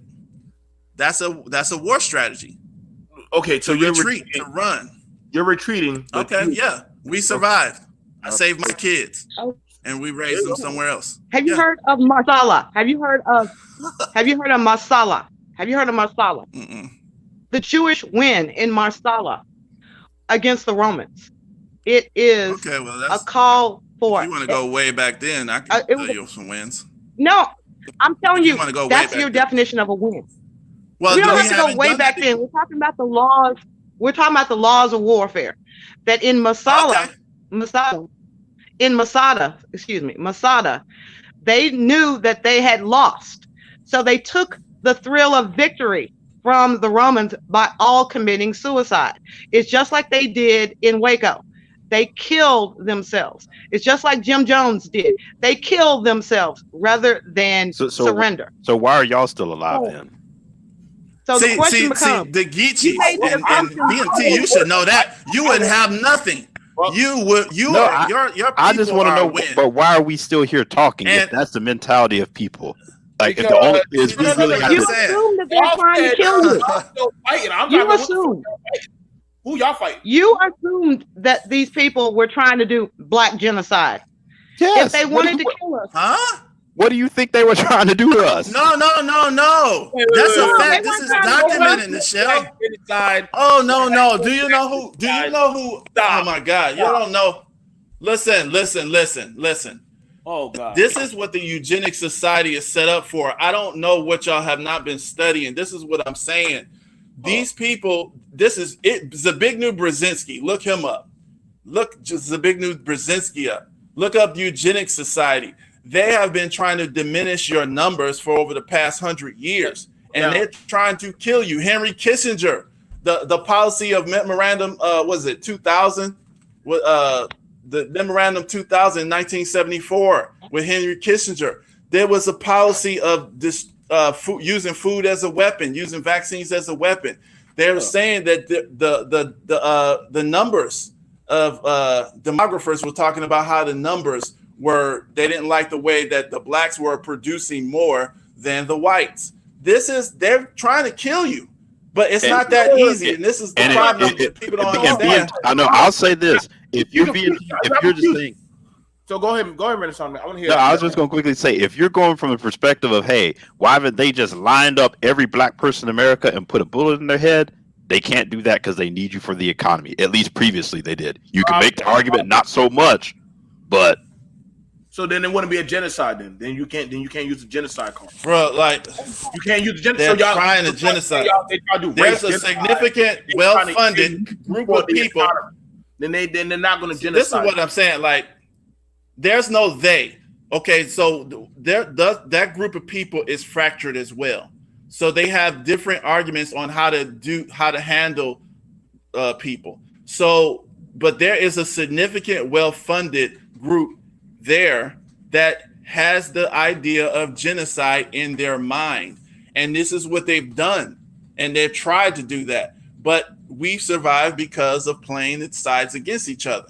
You see what I'm saying? So this is a resistance. You can't go out there and, warfare is different. Everything is not a gun. Every weapon is not a gun. And you mean like the black men who decided in the 70s that one of the strategies should be to increase the number of black men or black men having children outside the black race. That if they could have who did that? Yes, there's a movement. There's a movement. Okay, there's a movement. At SYSBM. Well, I mean, that might be something somewhere. I mean, like I said, SYSBM. So that somebody's doing something all the time somewhere. But the point is, that's the reason for all these experiments. Why are you talking about Tuskegee and then the Guatemala experiments and all of these different experiments in the prison system? What's MK Ultra? All of these different things that's been going on under the CIA auspices. I mean, what do y'all think this stuff is? So they needed workers. What did they okay, let's just break it down. We need workers. We need a working economy. For our economy, they don't need you no more. Not no more. They got robots. They got Mexicans. They're gonna have robots. Mexicans. Really, it's not even gonna be Mexicans. It's gonna be robots. They're not even gonna need the poor white folks either. Indians. They got Indians. They don't need you no more. So they're trying to kill you. And this is what you don't understand. That's why the ghettos have the worst food. They got irradiated food. You're getting sick. Huh? Who's trying to kill you, Mike? Look, hey, I can't explain it to you if you don't want to look it up yourself. You look up the history of the eugenics movement. It's very well funded. It's real. And that's all I can say to you, because the eugenics movement is worldwide. It's a worldwide movement. And guess what they're saying now? Right. They're saying white women are not having enough white babies. That is now a world crisis. That in order to replace the white race, they need their white women to produce 2.3 kids per white woman. Right now, exactly. In the United States, we're at 1.8. 1.6. In Europe, they're at 1.7. Right. And that's what I'm saying. They seen this. They seen this in 1974. That's why the Memorandum 2000 came out with Henry Kissinger. Look that up. That's the United States government policy. This is not a joke. It's not a conspiracy theory. They didn't even hide it. This is government policy. And BMT, then, like you said, man? This is a worldwide thing. So it's not about a joke. It's not that all of them want to kill you, but I'm just telling you that there is a significant, well-funded group of people who want to kill you. They look at you as human weeds. Weeds. Are you good, BMT? You just you don't look. I know it's hard. Like if people don't look into this kind of stuff, it just sounds crazy. But you just look like I'm done with these people. I'm not. Listen, I understand. I understand. I'm not stopping y'all. I understand. I'm not listening. I understand. All I do is just set up the panels and I have the conversation and I let things. Hey, I understand. Like I said, let the children of welfare society in 2020. I'm gonna just. I want to see who's right. Are you considering the entire black community welfare society? Yeah. Yeah, we all know that. Everyone in the black community is welfare society. Come on, man. Listen, when they show the welfare billboards, we know damn well. Come on, man. We all know that, man. But BMT, what does that have to do with BMT? Isn't that an image? Aren't there more white people on welfare than black people? Don't matter. I'm saying it's one thing for the society to stereotype us as that. It's another thing for us to really say that that's our community. See, this is what I'm saying. Like, but let's look at that bitch. I know people say, BMT, you portraying that, but am I portraying that? Or am I only reporting on what the image that literally we poster about, we brag about? I don't. Who is we? I do not brag about a welfare image. I do not brag. We talk about. We hold up now. Y'all really doing panels about certain systems. Who? Y'all. Who is y'all? You know, I don't give a fuck. You know, I've been trying to get these programs out of here. Now, listen. You just now asked about you want the federal government to stop lynching you. Okay? I want an anti-lynching bill. Now hold that on. Makes it a federal crime. Hold on. Let me show you how it works. That would mean they would have to. That would mean they had to create a program. Stop. Do you not know how the government works? No, it's not a program. I said a federal anti-lynching bill. It just makes lynching a federal crime. No, hang on. So how do you define lynching? How do you define lynching? Yeah, see, that's why I don't. That's a trick back to me, but I understand. They're going to have to be I don't have a problem with it. They're going to have a program for. Y'all going to have to put more programs. So asking for wait. So BMT. asking for a law is a program. Oh yeah. Any law. Yes, it always creates a program. You have to have somebody to enforce that law. Yeah, the Every Department time. The FBI, But the Department of Department of Justice. Justice will have to have an agent. They will have to have specific law enforcement agents, just like they do for insurance. They have different agents within the agency that investigate insurance crimes, or insurance you give fraud. it to your civil rights division that already exists. Nobody. The civil rights division. See, but nobody's going to do nothing that makes sense. Stuff has to be complicated, Right. To make The civil money. rights, program. the civil rights division has a different set of rules that they are tasked to enforce. A different set. Completely different. You can change that. That's what the Trump administration and other administrations have done. Okay. No. See, So you're trying to make sense, Renaissance man. This is the government. You can't do that really because Renaissance man. Let me show you this. People got to get paid. So here's the thing about it. To catch police in crimes, the federal government made programs and hired programs of lawyers and programs for a lot of people. KS. A lot of people to catch the police. So they made for just one bill to rehabilitate police that are corrupt. They made 5 different other programs and say, "Hey, Nichelle, you and 6 other lawyers are going to be tasked with taking on." Going after these police. Wait, just 5 of us? Hey, that's the program. Okay, next program, you're going to be tasked with going after minority problems in the police force. You see how we're making programs now? Because so fine. If that's how you're going to define it, then I guess I want programs. Then I'm not. Listen, I was a dog for the government. I am telling you that's what we do. You ask for you got a problem. I say, in my mind, you're saying you need a program. So I have to do a program. It's like in school. If you want a new lesson to be taught, guess what does the teacher have to sit down? She has to sit down and make a lesson plan, a new program to teach the children. That's exactly what you're telling them to do. For any bill to be carried out, they need a task force. Y'all wanted the police. You got to give them a budget. And you got to hire a certain amount of people. How y'all think? Listen, did y'all not see when New York had their own task force?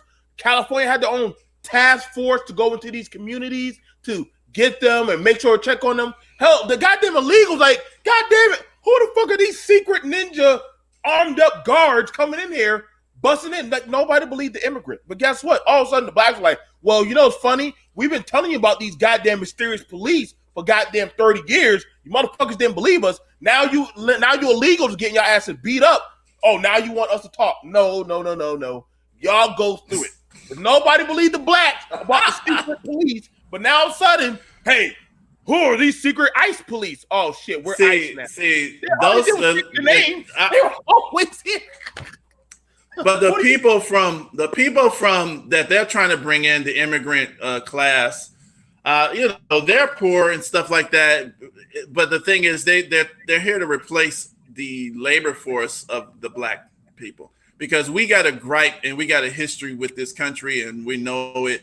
And those guys are lucky and happy to be here. So this is why you have to take this COVID shot first. You must have it. You must get the shot first. That's a tag.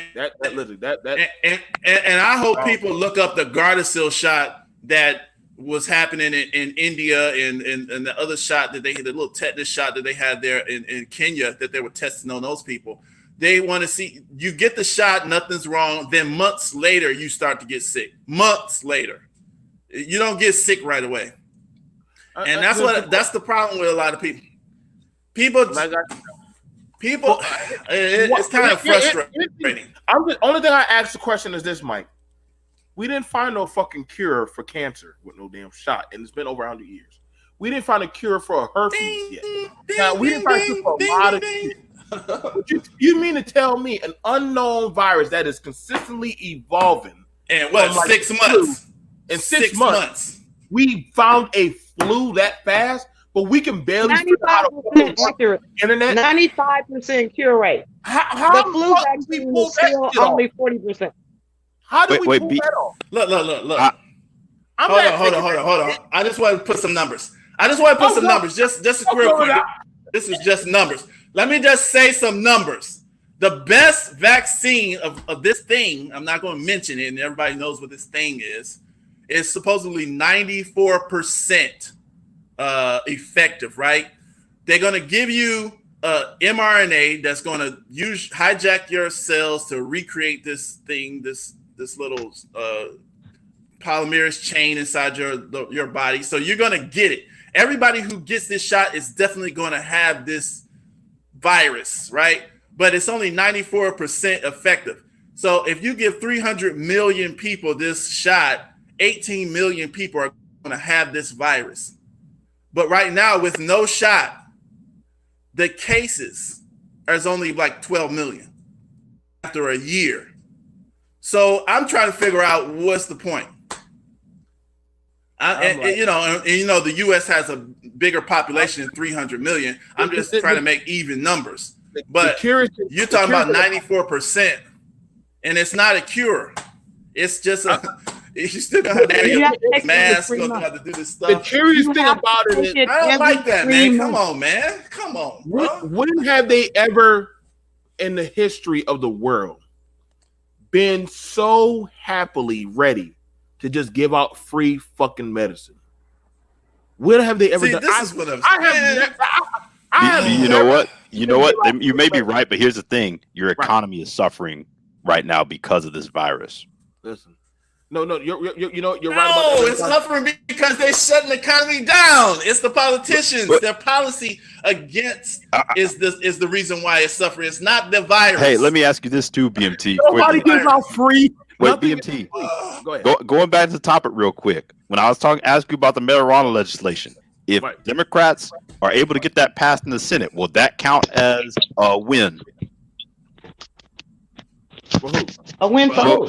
For the you were saying that people black community was essentially gonna basically that I'm assuming what you're implying with the title is basically blacks are gonna be played like fools under Biden. I'm saying if that gets they already are. I'm saying if that gets passed, will you count that as a win? Yeah. What gets passed? I'm sorry. If the federal law that's passed the House to decriminalize marijuana, and also it's in the bill, is it would expunge anyone who is convicted for nonviolent marijuana offense. It would expunge their record. If it gets passed, would you consider that a win? And by the way, you realize only 5 Republicans voted for that bill. Right. A win. Okay. A win. One win. Now, first of all, let me break that down. And yes, this is an open panel for some people want to come on up. Now, first off, y'all can kiss that shit goodbye. That they're going to go to the prisons and start letting people out for legalizing. That's what they need to do. They need to, but they ain't gonna fucking do bites. So stop the bullshit.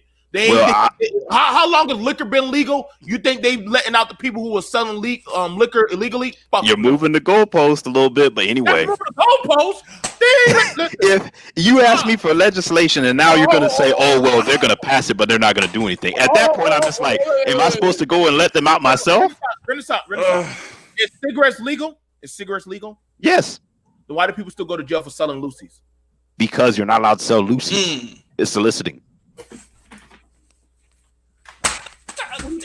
God damn! What do you think gonna happen to people selling weed?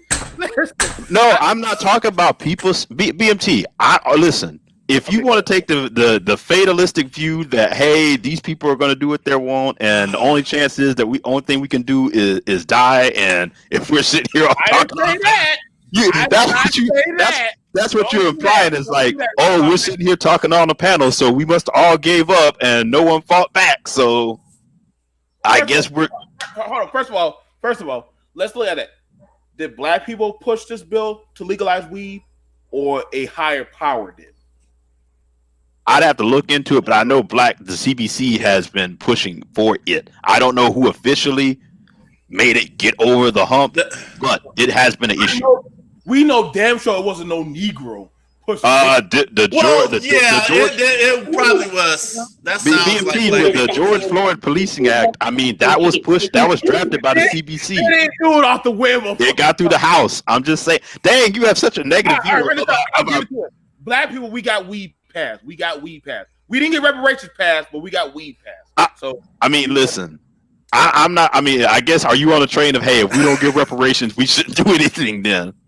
listen. I'm a realist. I'm gonna tell y'all right now. You're a fatalist, man. You right, because guess what? It's gonna get fatally fucked up in 2021, and I know a lot of y'all gonna be touching that damn stove, and I'm gonna sit right there and like go touch the stove. Picking up that soap, right? So wait. So BMT, let me ask you this: what if BMT ruled the world? What should blacks have been doing? I guess over the past year, and how would it be looking going into 2021? If it was up to me, I would have had us going to agriculture. I would have had us going to trades and doing a little marketing business. We did that. No. Hold on. He asked me what I have us do. I would have us have to fundamentally go into trades. But quickly. Hold on, you asked me. I would take all the kids that are in social services, put them into an orphanage where they have to work a trade, and put them into government contract jobs. That way, I just took them out of one thing and put them into government contractual jobs. That way, I just literally took out of one poverty class and put them into an economic class. Then from there, have them same motherfuckers, if they have any children or anything like that, say, hey, I will be willing to give you a program to take your... You want programs too. You're right. Oh yeah. I understand. Okay. I understand. Listen, I understand the weight of the world. I understand the weight of the world that literally, that as far gone as the world has gone, but we can't never go back. We can never go back. It's already done. So hey, but here's the thing about it. If I would have asked the black man to fund his own shit, do you think he would do it? No. It depends on who you ask, but it depends on which one you ask. Yeah. Which one? But yes. BMT, on your agriculture piece, don't you think you're going to have to get in charge of agriculture, like the Department of Agriculture? Because here's the thing: most black farmers, where they got screwed, is they have to borrow money every year to farm, and they were discriminated against when it came to federal funds. Because you got lots of programs that pay people not to farm and all of this and all sorts of incentives, and blacks were discriminated against in those programs. Hang on. Because we had tons of farmers. Booker. Yeah, he just passed it. Yeah, he proposed Booker, a piece of legislation for black farmers to reclaim like 160 acres of land, I believe. False. Actually, let me help you out with that. And that's actually good. If it's true. Wasn't that just a proposal? Wait, if it goes through, it's good. That's what it is. It's not going through. It's not this go around. Well, we don't say that. Black farmers already. Black farmers already. They already got that. There's already been different groups of blacks that have already been receiving reparations. No, it's not enough. Some of them did. You're right. No, BMT. There was they got the fruit. $50,000. Some of them did, but a lot did not. How you gonna say this is fake? This is literally. I didn't say it's fake. It's not enough. It's not all. It doesn't cover all of them either. You have to be able to produce your paperwork. Oh, sorry. Right. Guess what? Hey, I'm sorry that every black ain't fucking included. Good. So they know the ones that are farmers. All you motherfuckers ain't running out there to no goddamn field to go pick up okra, shell peas, and do all that shit. If we want here's the thing. Even if you don't get BMT, you could just be like a timber farmer or something. No. Either you doing it or you're doing it. You're not. If you don't get. Well, that's what I mean. If you're gonna have. Yeah, I think the Cory Booker, that's something we should push. We should push that Cory Booker thing. Definitely. Let me say something. If you notice, even though it doesn't happen immediately, if enough black people want something, it eventually happens. even if it's something Damn, stupid. we got played But- again. God damn it. I'm so tired of this shit. That we're sitting up here arguing, saying this is going to be a win for black people. No, it's going to be a win for Latinos. Because What are you if they talking about? decriminalize marijuana, decriminalizing marijuana, that the statistics show that the majority, statistics show the majority of the people in federal prison for drug offenses, Latinos are. Let me do the numbers. I'm going to send this to Joe so he can put it up. But here's the thing. I heard everyone saying they were upset about the crime bill. And here's something that can help alleviate some of the damage. And people are now saying, "Oh, it's only going to benefit Latinos. It's not going to help black folks." Well, some people are going to say bad stuff about anything, but I consider the part that says they're going to expunge the record of that. You know that I get, and if that's all you have on your record, they got to let you out of jail now. You know. So that, or if you've done your time, Super Mike, and it's preventing you from getting a job or something like that. All right, so that's a win. That's a all right, win. go ahead, Michelle. Go ahead. We got it up here. I got it up here for you. Only if you are in federal prison. Now, it's not going to. Each state still has the right to make up their own individual laws. So if you're sitting up there thinking about, okay, this is going to be a win for black people, you have to look at the amount of marijuana that they had in order to be jailed on the federal level. They literally had to have enough to be considered distributors.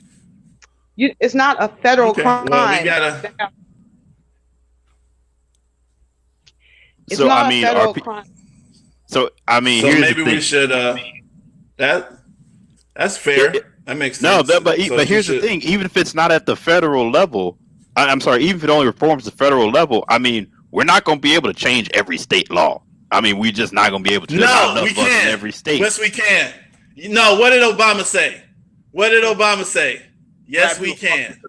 Yes, we can. Hey, look. That crime bill incentivized the states to change their laws in accordance with the federal legislation with money. And so this law needs to incentivize the states the same way with money. And it'll change. This law That's is how basically it changes. It's basically another way of licensing. That when they move it down to a level 2, that as a level 2 drug, it can now be transported across state lines without you getting dinged under the Commerce Clause. And you'll get a 5% tax. There'll be a 5% sales tax, just like you have on gasoline, just like you have on the sale of cigarettes. You'll have a federal excise tax that they will now impose. So what does that mean? I actually, believe it or not, I'm actually working in the state of Texas to legalize marijuana. Why? Because there are a lot of people who have benefit the Latinos. It's going to benefit those that can get a license to grow it. So not black people, because you said earlier we can't get licenses. No, who said that? Again, they were saying that these things are set up when they put licenses in place. They were saying that was a way of saying we don't want black people getting involved in it. I'm about to say nobody said up here that it is a hindrance. Look, it is a hindrance. I'm gonna sit up there and be the first one to tell you that when they started with the whole, it depends on who you are as a black person. How many black people? I have black clients. I have black clients that when everyone and their mama was getting into home health care, a black client said, I want to get into home health care. Okay, you need the license. Okay, how'd I get the license? You got $50,000? Nope. He had $50,000. He got his license. So we can't categorically sit up there and say that all black people are shut out. But just like the way the rules are set up, they make it more difficult for poor people to move up the ladder. They make it more difficult for poor people. That's capitalism. That's normal capitalism. Is it capitalism or is it something else? Is it? Yes, capitalism. That's one of the principles in capitalism. You're going to try to shut No, out it's really not. you're going to try to increase the barrier of entry. The barrier of fascism. entry. That's what the businesses. Well, That's that's fascism. what they teach you that. Well, I learned that in economics. That's one of the incentives of the capitalist. He's going to increase the barrier of entry for the small person. But see, that's what works the other way. When you hear people say like, get a skill, go work in this field. Here's the thing: if you don't have a union and the barriers to entry are low, people will jump in there and lower the wages in your field. Well, I mean, you're supposed to be compete. That's not up to the government to decide. The government is just supposed to make everybody obey the rules. Supposed to be a free market. No, I'm saying if you're rolling from that point, I'm saying when people make that proposition, I don't think they think about that element of, hey, if you're gonna be anti-licensing, we're supposed to have low cost stuff. No. I'm saying if we're gonna be against, we have to decide in the sense of, hey, if we're gonna. I don't say that. I don't say anti-licensing. No, I don't say that. No. I'm saying I'm saying if you're against it, then it just makes it where if you're someone in there, it makes lower barriers to entry. But if you're for it, then it's like, okay, that gives you more protection in a sense. So I mean, it's sort of which side of the fence do we want to land on? So let me go ahead and pass it over to we have Real Deal. He came on up. What's going on, Real Deal? What's going on, man? Respect to the panel, man. I agree with everybody's saying. Like, when it comes to Nichelle, she's actually right about how it costs $50,000 in certain areas to be able to get the licensing. I know one white homie, he got his joint for like $75,000. That's with all the fees and taxes and everything. So it's definitely going to be an expensive endeavor. Plus, that's to get into marijuana. Yes, in California. So he had all his stuff all together in it, and he managed to leverage it, and it's cash flowing still to all the conditions that's happening today. Very expensive investment. So let me ask a question though. What's the $50,000 for though? Yes, sir. You paid off somebody's college or some shit. I'm just trying, like, who gets that? Literally application fee. It's literally application fee. That's literally somebody's application. It's application based in the state. Yeah. It's all application based. Because he had about 30 pages. He had 30 pages of homework. Me and him both sat down to be able to figure out what the hell this jargon is. Evil. Jonathan, how many times have I sat down and gone over LLC paperwork on my channel? Yeah, you got an operating agreement. You got, in your operating agreement, if you really want a good operating agreement, it needs to be constructed. Y'all better be prepared to sit y'all asses down at that table, and you better make sure you got every dotted I, dotted every T crossed. And but BMT, mercy if you fuck up. Because listen, I tell you right now. But BMT, according to you, then it's just going to be a way to put black people in jail. They're going to not have their paperwork right, and someone's going to say, "Oh, you didn't do your paperwork. We'll put you in jail for selling weed illegally." You're right. You're right. Because see, here's the thing about it. This is why I always sit down. But I've watched businesses, mainly, and I'm talking to a lot of you minorities, try to cut fucking corners. It's a lot of you may get away with it 1 year. Maybe 2 years. But when it comes time, see the books. Third year. Oh, Texas. Yes. Boy, the books will always, and the show will tell you, they will eventually level out. And God forbid that when they start seeing you make that money, and they start saying, okay, I need you to tell me about this date right now. They're going to say right there on the phone, tell me right now. Well, I'll get back to you. I don't want to hear that. Oh. First mark. I need you to tell me about this date. Well, how much did you pay for that? And they'll just make up something. Oh, yes. And see, Lord, now you got to deal with the court. See, they're gonna get that money out of you. See, that's where the battle starts really happening. So it's just a scheme to come after black people. Make up something. Oh! I didn't say scheme to come after black people. I didn't say. Hey, let me tell you something. I'm just thinking BMT's. Let me say something though. I'm just taking BNT's fatalistic view of, they're gonna come after black folks after this. Hold on. Let me. Let's go. You playing? I like that. I believe that. I'll ask you a question. Are black people financially literate? No. A lot of them no. are. No. No. Collectively, no. Okay, so let's keep it going. Are black people constitutionally literate? Collectively, no. But I'd say most Americans aren't though. Don't detract. So they're not. So they don't know to go down to City Hall to go get certain stuff done. They're not financially literate. Do they know how to maneuver in certain types of areas of the court to get certain types of zoning or paperwork or stuff like that done?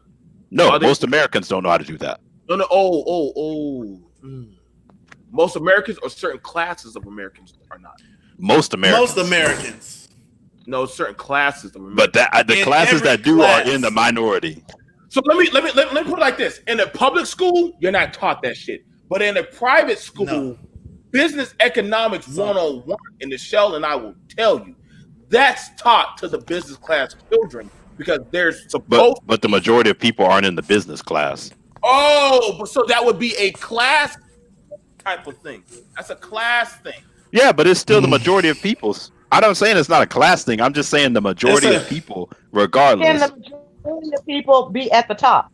Can the majority? You know that old expression that says too many chiefs and not enough Indians. Yep. That we sit up there and have this mentality. We have this mentality in the black community that we got to do what's best for the majority of black folks. When at the ideal level, any business owner is sitting up there saying, okay, I'm trying to maximize the return on my investment. I'm not trying to serve the overall collective. I'm trying to get my shareholders paid. I'm trying to get me paid. I hire my workers based on, I used to call it just over broke. You pay your workers just enough to keep them from quitting. And they do just enough work to keep them getting fired. That's one of the major flaws with capitalism, and that's the reason why it ends up destroying a lot of societies. So that's the reason why people hate it, but that's why it always ends up in order to save itself, at the end, it balances itself with a little socialism, because that mentality right there, you are going to die as a group. Well, that's my point. It always happens that way if you study the history of it, because capitalism is really good at producing a lot of wealth, but it overheats itself because it creates that kind of mentality that I'm just doing what's you could argue it may not even do that, Super Mike, because there's so many elements of socialism wrapped into what we have now. You don't even have like a pure capitalism. You can't. I mean, it's a mix. It's literally a 70-30 mix. It's a 70-30 mix. Yeah, it's a 70-30 mix. I would say 70% capitalism, 30% socialism. Because Social Security, I'd say right now is more than that. Medicare is socialism. Medicaid all the socialism. Money that they just dumped into the economy. I do agree that there is aspects of socialism, but it's a mix. But Amazon, but business incentives is socialism. That's crony capitalism. So, do you honestly think the world can actually fundamentally work on being on equal terms? Like we can all be equal? No. Well, wait. See, this is what I mean. Like I say like this. Well, equal. You can be equal in some stuff, but you're not going to be equal in actuality because everybody's not going to do the same thing. So, everyone's not going to have the same gifts. Everyone's not going to have the same skills. Right. Everyone's not going to have the same passion. Yeah, but you can be equal under, like, for example, I'll give this quick example just to see what I'm saying. Like gravity is going to pull on you basically. Everybody's going to pull on everybody, but certain people are different weights and sizes, right? So that's what equality is. It's like the law has to apply to you, but it also is dependent on the person. So there's no absolute equality.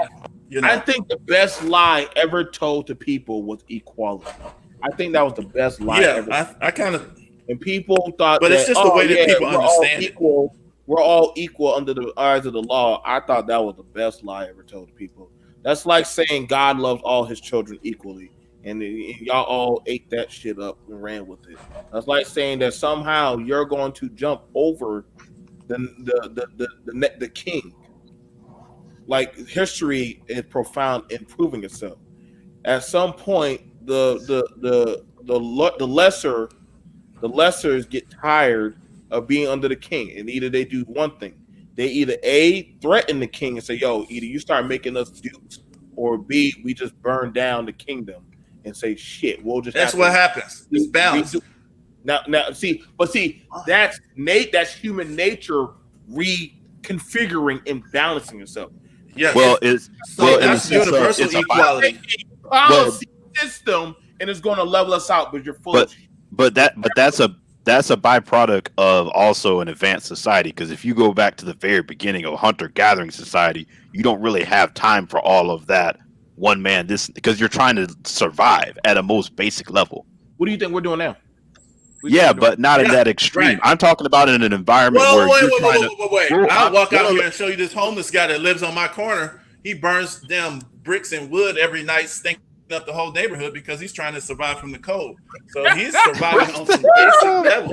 I'll show you his picture. He's right there on the damn corner. He pisses himself. Sometimes. Yeah, so it's no out BMT. there. All I was saying at the most basic level of when you're talking about humans trying to survive just to get enough calories in the day to survive, that these things are byproducts of civilization, of a more advanced society. I'm just saying that. Listen, y'all. Right now, what you have, and see, I'm being honest. This is why I say 2021 is going to be fun. I'm going to watch these social society programs. Here's the thing. Why is it just 2021 too? Why is it not 2024?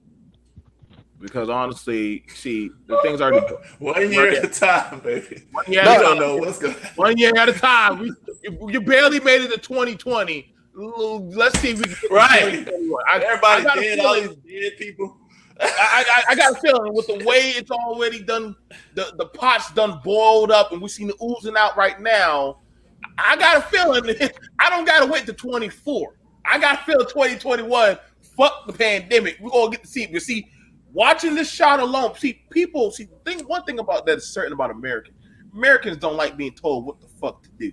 So somebody going, and they're going to do it. And I'm just like, yes. If I didn't mind watching that's what people don't understand. Beat the shit out of each other on Xbox in the mall, I already know we definitely gonna get it. And you know what the cops did? Nothing. They just stood there and watched. So I already know the law don't want to do their job. I already know society don't want to do their job. So guess what? Mother Nature's gonna do the job. 2021, make sure y'all come back to BMT's channel. But I'm gonna be right here smoking a black, and I'm gonna be like, I told you so. Now, I set up there and listened to. Can I quick clarification on that? What are you telling us so of? No. No. I just want it on the record. Okay, so everything I'm telling you, what y'all asked for is probably not what y'all really wanted. Whatever y'all thought that you're going to get is probably the thing. It's like but which one is it? Are we gonna get something, or because I thought we were talking about they're gonna promise you something and you're not gonna get nothing. Well, they're already promising. See, it's like this, and I'm gonna give it to you like this. I'm gonna give it to you like this, Renaissance man. The devil tells you he's going to give you something, right? But how he gives it to you may not be like the way you want it. Like he said, I said I would give you a car, but then when you get in the car, the police roll up, they shoot up your car. It's a car that's wanted by the police. But I did give you the car. There's a damn poison dart in the damn car. So when I come, so stolen car. So when I come back to BMT's channel at this time in 2021, what am I going to be hearing BMT say? You know what? I told you that Renaissance in December of 2020. No. That would be too evil of me. I just want to say, did you touch the stove? Like, I don't want none of y'all to take the damn shot, but I understand some of y'all are going to have to take the shot. I'm not taking no damn shot, baby. Just let me record that fucking shot for y'all. Like, I've seen a lot of people now. If you're a teacher, you're going to have to. Wait, but what did that quit? Hold on, that Renaissance man. What if you're that? I'll give me a tent and live next to this dude that's on the corner. I'm gonna get a tent.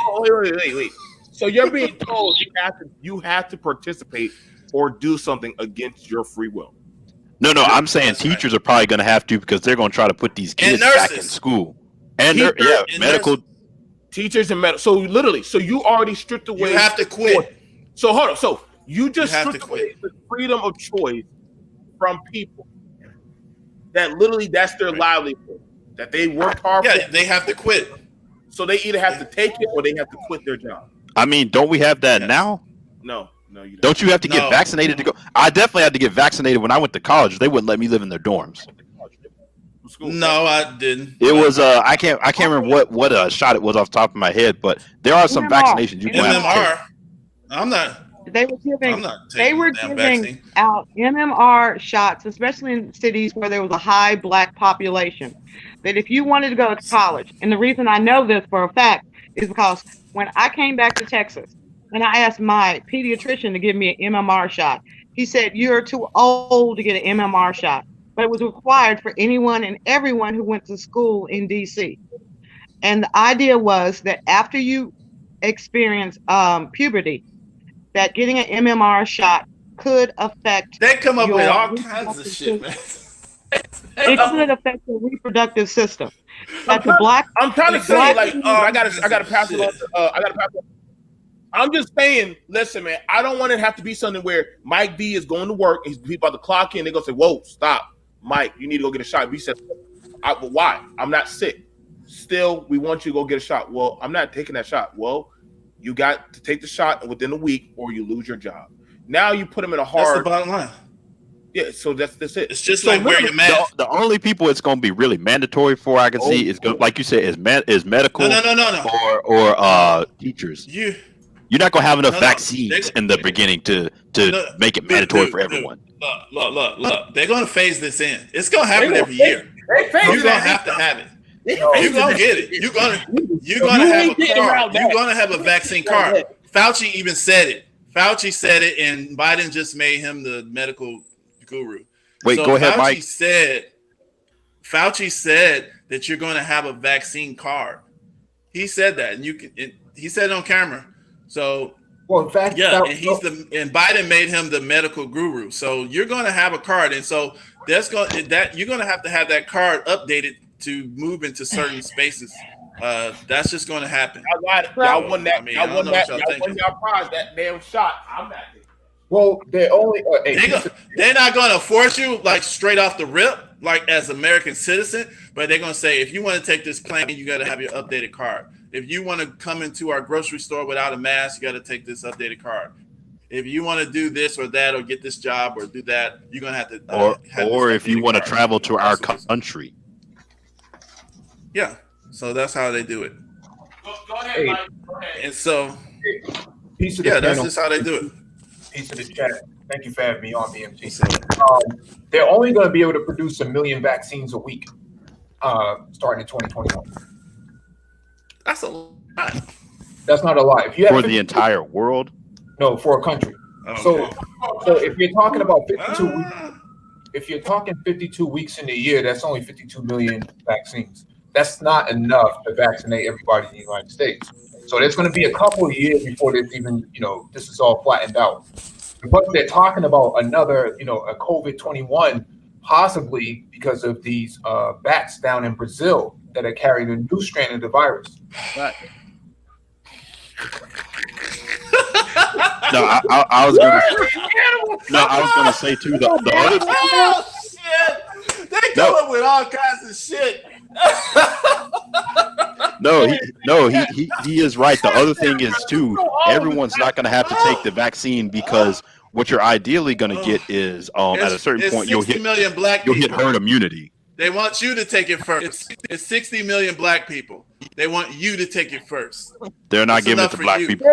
I guarantee you, black people are not going to be the first ones to get. They're not going to be the first ones. They want that. Okay, I know we're not going to do it, but they want it. Let me ask you. Let's look at a comment that was made by the Surgeon General. What was the infamous comment dear black people, you are more susceptible to COVID. Yeah, because a They're lot of us work counting in on, service man, jobs. they're counting on you guys to continue following the script that they've laid out for you, man. That's what they're counting on. Now, mind They're you, going to use everything else. now hold up. Now, and I'm about to pass it to conspiracy also. Because Mike, you brought up a good point. There's only so many being made. That is true, Mike. You. And shout out to the Black Brain Trust on that. Renaissance was holding it down. We got Real Deal Finance from the financial side. We got Mike from goddamn Keeping It Real Brother side. We got me and Nichelle from BMT. And we got Conspiracy Box. So this is a good panel so far. Going good. Going strong. All I'm saying is this. A good portion of blacks, y'all work in the medical field and also in the educational field.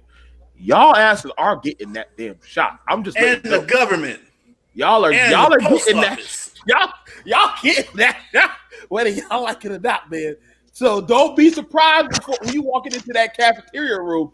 There's a shot line. Just bend over and take your shot. Let us know. Well, BMT, that's I'm not just saying. Hey, Bill and the Gates family, they were very adamant about trying to get that shot in Africa, but they got caught. They got in trouble because they were trying to. I don't know why the fuck they were trying to practice. Wait, they weren't trying to get a shot in Africa. Africa's had the lowest amount of cases. No, but they were trying. Yes, But they were. they got caught. But They they got got caught.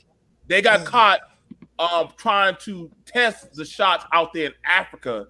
And literally the African governments were like, yo, what the fuck are y'all South doing? Africa. Hey, why are they practicing these shots? And literally they got ran out.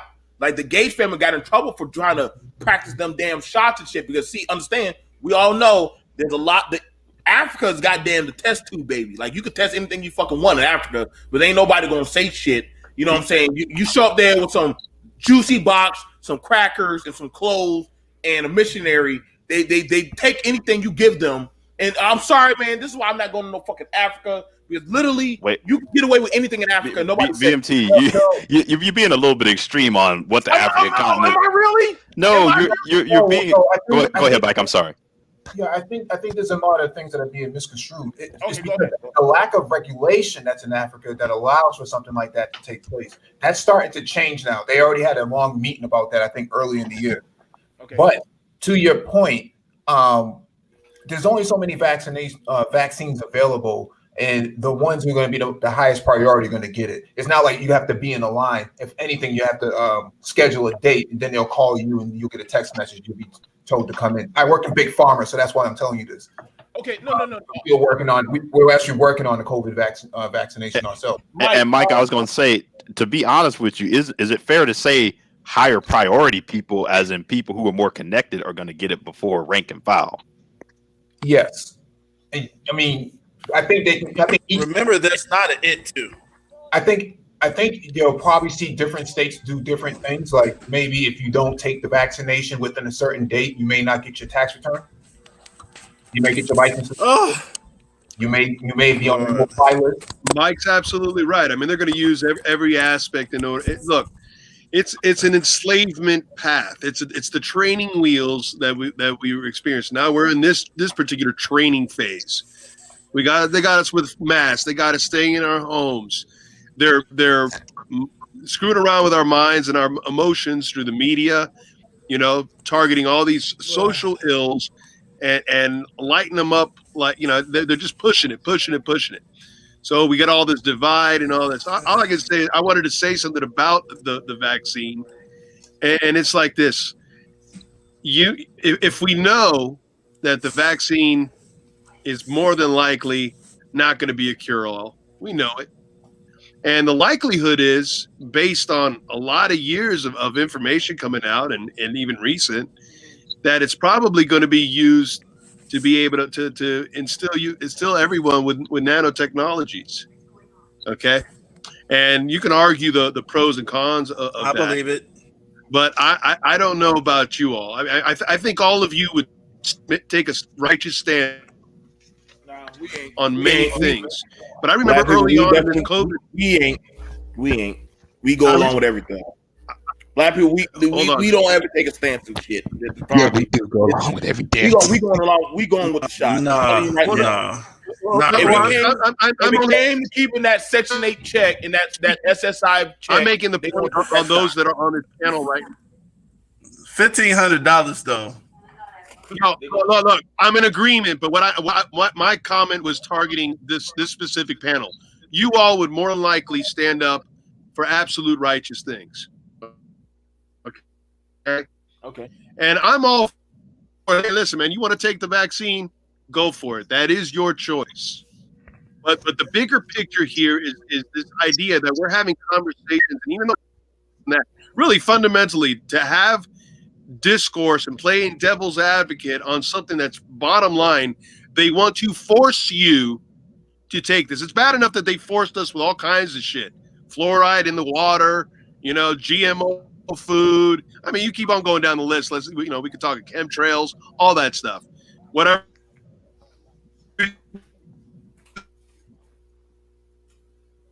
Think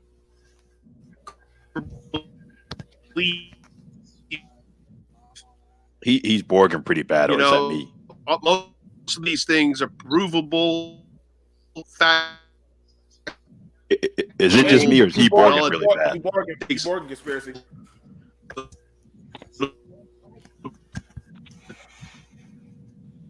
Back to the backstage and come back in, BMT. Yeah, I was going to say on the nanotechnology, I don't see why, because they have our cell phones and they have the internet. Like anything they want to know right now, they can pretty much find out. You don't need to put a shot in anybody to figure this stuff out. No, I agree with you on that one. Now, Michelle sent me this one, and I'm probably gonna sit down with Mike, but I don't want to go in blind on everything. Mike, if you ever get time, let's email and set up something so we can get a better understanding of the shot. Mandatory COVID-19 vaccination and employment. I know the VA keeps trying to get my black ass in there to get a shot. I keep saying, fuck yourselves. Just give me my goddamn 100% goddamn check. I'm already at a 120, but they can extend you it permanently. I'm assuming you don't wear a mask either, BMT. Oh no, I wear a mask. I'm not evil. I'm very I don't be like them crazy fuckers that be sitting in their car wearing a mask. I'm like, what the fuck? Like, no, I ain't doing that either. The only reason you're not out there with the conservatives, them saying it's a violation of your rights not wear a mask. Wait, BMT. Whenever you get a chance, look in the back chat. Look in the back chat and look and Google that whenever you get a chance. So in recent weeks, the prospect of an improved, widely available COVID-19 vaccine has become much more tangible, as several pharmaceutical companies have presented promising preliminary data regarding the effectiveness of their vaccine trials.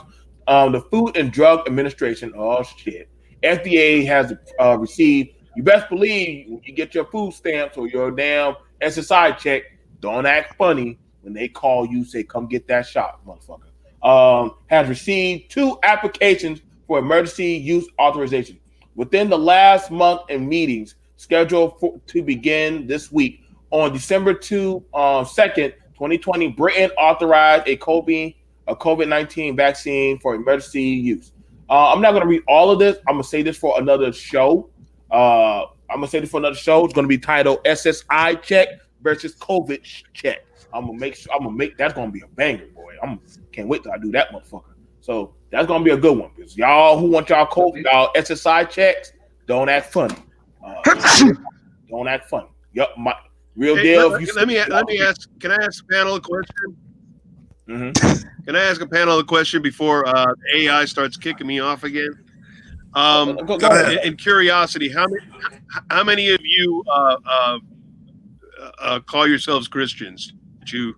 You're that's your faith. If you have faith, the Christian church done already. Sold out black so long ago. But I'm not talking about the Christian. I'm church. not. I'm talking about an ideology. Are you? So you're not. No, that's cool. I'm not. I'm just. I'm coming not only from being a student of this conspiracy stuff for a long time. I also come at it from looking at prophecy and biblical text. And I've only been able to surmise that both are true. They tell the same kind of story in a different way, but both have their revealings, and they're on the timeline. I mean, they're both side by side. You have prophecies that are being answered right as we speak. Every day, things are happening that are moving towards those things. Now, whether you want to believe in those things or not, it's kind of hard to disprove stuff that, I mean, it's written. You can get it for yourself. You know, if you want to take the time. But I would say that this whole idea of submitting yourselves to something, look how we're talking about it now. There are those that are in fear, you know, of this thing, and so they want to demand that everybody wear a mask.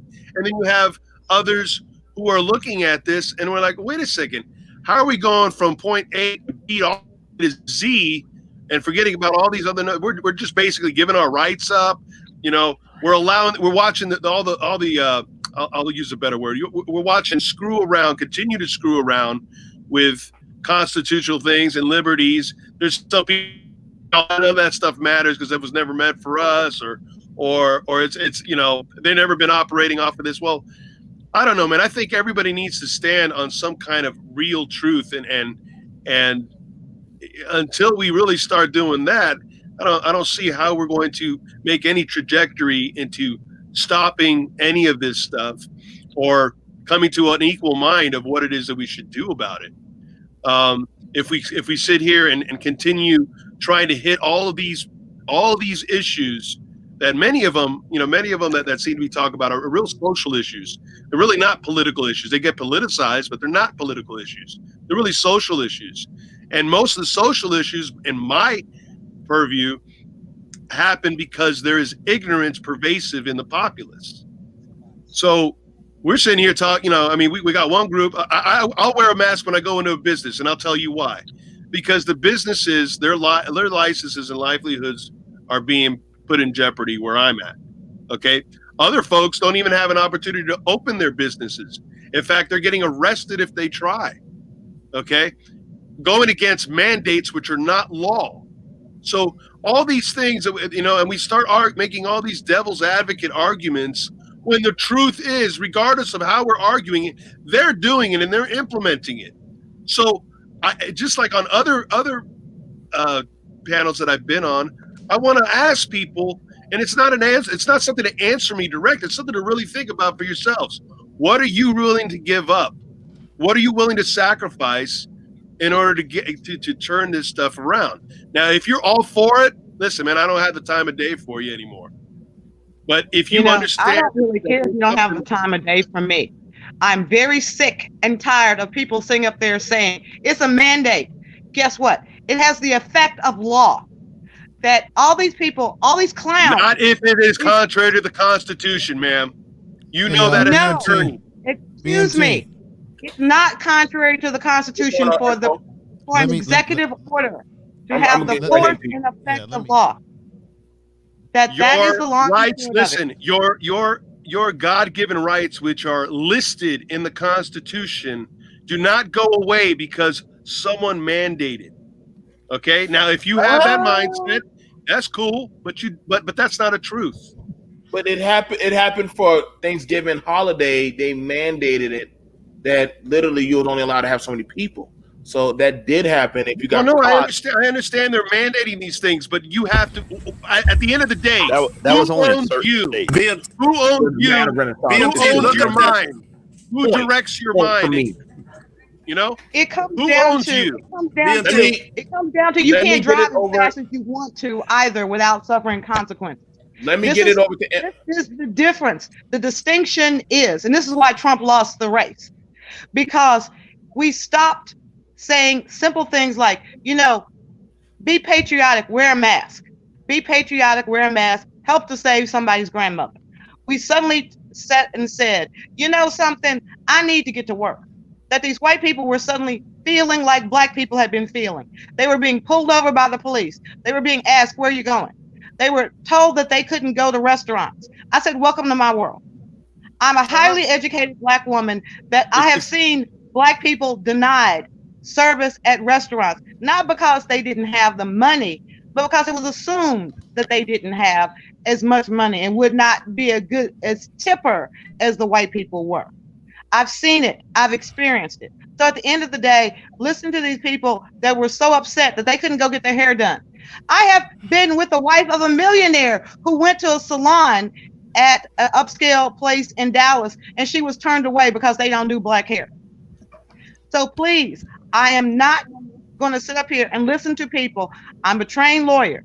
That yes, when the governors have the right, yes, when the governors, and I'm like, are you taught? Are you? All right, check this out. Hold on. But you just said language. Let me get in here, man. Just let them. Just chill out for a minute. Let me get it over. What I'm trying to say is that. Let me talk. Michelle, listen to me, sister. Yes. Michelle, listen to me, sister. Don't sit up here and debate and argue with white folks. We know goddamn well that black people are the main people in this society who have had our freedoms and justice taken away from us. You have white men in society. You have white men in society today. Man? Let me. I don't want to talk to you, man. Let me talk to my people on here. Let me talk to my people on here, not you. Listen to me. Listen to me. Let him finish. We know that white men in this country are scared about their powers or their position being taken away from them. Yet, black people are the only one that have had our rights and have been oppressed in this country. Now, let's get to this issue of the vaccines. Every time I'm doing a show about this weekend about vaccines, I've got loaded of documentation and information to blow everything out of the box. What's going on here right now is that if you go online and you do Google search, everything is about we got to give it to black people. Why are black people not participating in trials? America is preoccupied with trying to get us involved in taking the trials early on in the stage and taking this vaccine. Now they just came out in CDC, and it was reported that CDC has to reshuffle its numbers because they're now finding out that black people, unlike white people, we're not having. Let me finish what I'm saying. I would like to finish what I'm saying without being cut off. Okay, thank you. We got black people who are not dying at the same rates from COVID-19 in terms of dying. I'm not saying catching it, as white people. Before they were trying to paint us as we're the most disproportionately, right? So what they do when they do that is they create a target group and say, we're going to start testing who are the first people that should get this. All black people, minorities, they use all these little fancy words. They've always wanted to target us with vaccines. Now we're going to be targeted with a vaccine that's been rushed to market that we don't know what bad side effects we're going to have. They're telling us it's going to have some, you're going to have to go back for a second shot, all this types of stuff. And so that to me, I'm very concerned about because this hasn't been tested over a period of time and we don't know what it could do to you. And they're and they're trying to target. Let me finish what I'm saying. No, I just want to ask you to elaborate on one thing. No, I don't want to be cut. Watch out, he'll turn up his little hater. I just want to ask. Shut up. Shut your white ass up, man. I'm not talking to your white cracker ass. And you see how that's how it goes. Yeah. You see how I am. I'm not talking to your cracker ass. You shouldn't even be on this panel talking to black people. No. Why don't you call me a spick, man? It'll get more information. Don't let him trigger you. Let's get back on. He not triggering me. I don't have respect for crackers like this. Really a racist.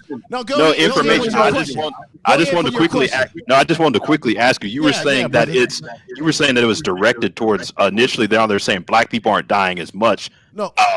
But isn't that also because it was originally in the urban areas and now it's spreading out to the rural, and we have some people that's a lot more white and people who are resistant to wearing masks, and that's probably why they're dying at a higher rate now than us? Well, Renaissance man, what's happening is that we're forgetting that there's a lot of black people who have comorbidities that were already sick with something else. And what's happening is, and I've been researching this COVID since the very beginning on my channel. What's happening is you have black people who have actually died of something else, and then they got lumped into the numbers. They even came out with a report saying that there's a lot of people that have died because they didn't go to their appointments. They're dying of hypertension. They're scared to go to the hospital because they're scared of catching COVID in the hospital, and as a result, they're dying. I listened to a show called Talk Radio in England, in Great Britain. They got the Europeans out there that are talking about some of them are dying of cancer of the mouth because they're not getting their dental appointments and they're scared. So what I'm saying is some of these numbers are being inflated because they're adding people who have died of something else. Now they're finding out that black people, yes, black people are catching it, but black people are not dying at the same rates of white people. However, when you go online and you do research, every article is we gotta get black people in this first. Black people this, black people that. They're very preoccupied with trying to put this on us, okay? That's a concern to me. Now, when we talk about the law and all that things of that nature, we're supposed to be protected by the 14th Amendment. The 14th Amendment asserts that no state shall make or enforce any laws abridging the privileges of immunity of citizens in the United States, depriving any person of liberty or property, justice, equality, and all those sort of things. The Supreme Court recognizes the 14th Amendment, granting substantial due process to protect United States residents against, arbitrary legislation and actions against us that violate the Constitution. However, this is how they're going to get us, how they're going to be able to abridge that law or to circumventilate the law. You have to remember in 1905, the Supreme Court addressed a mandated vaccination in regard to a smallpox in the Jacobson versus Massachusetts case. This is case law. It's not something that I'm making up. There's a court where the court ruled that the police powers of the state absolutely included reasonable regulations established by legislation to protect the public health and safety. Such regulations do not violate the 14th Amendment right to liberty because they fall within the many restrictions to which every person is necessary subject to for the common good.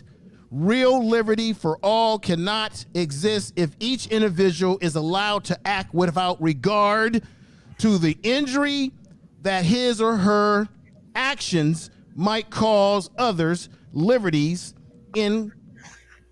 So basically, the 14th Amendment does protect us from being forced by the state or the government to do something that they want us to do, like taking the vaccines. However, in a situation like a pandemic, they can enact a situation in which they say this is in the public good and we can't allow you to walk around unvaccinated because you now put the public good at risk in this society. This is how they can circumventilate the 14th Amendment, and this is not even this is law. They can do this without violating your law. So for the conspiracy white boy who was up here talking all this, they can't do this, they can't. Yes, they can. Thank you. Yes, they can. And I didn't make this up. I'm gonna be quiet, but let me finish, brother. I'm gonna be quiet in just a moment. But y'all need to hear some goddamn reason and all this damn arguing back and forth y'all was doing.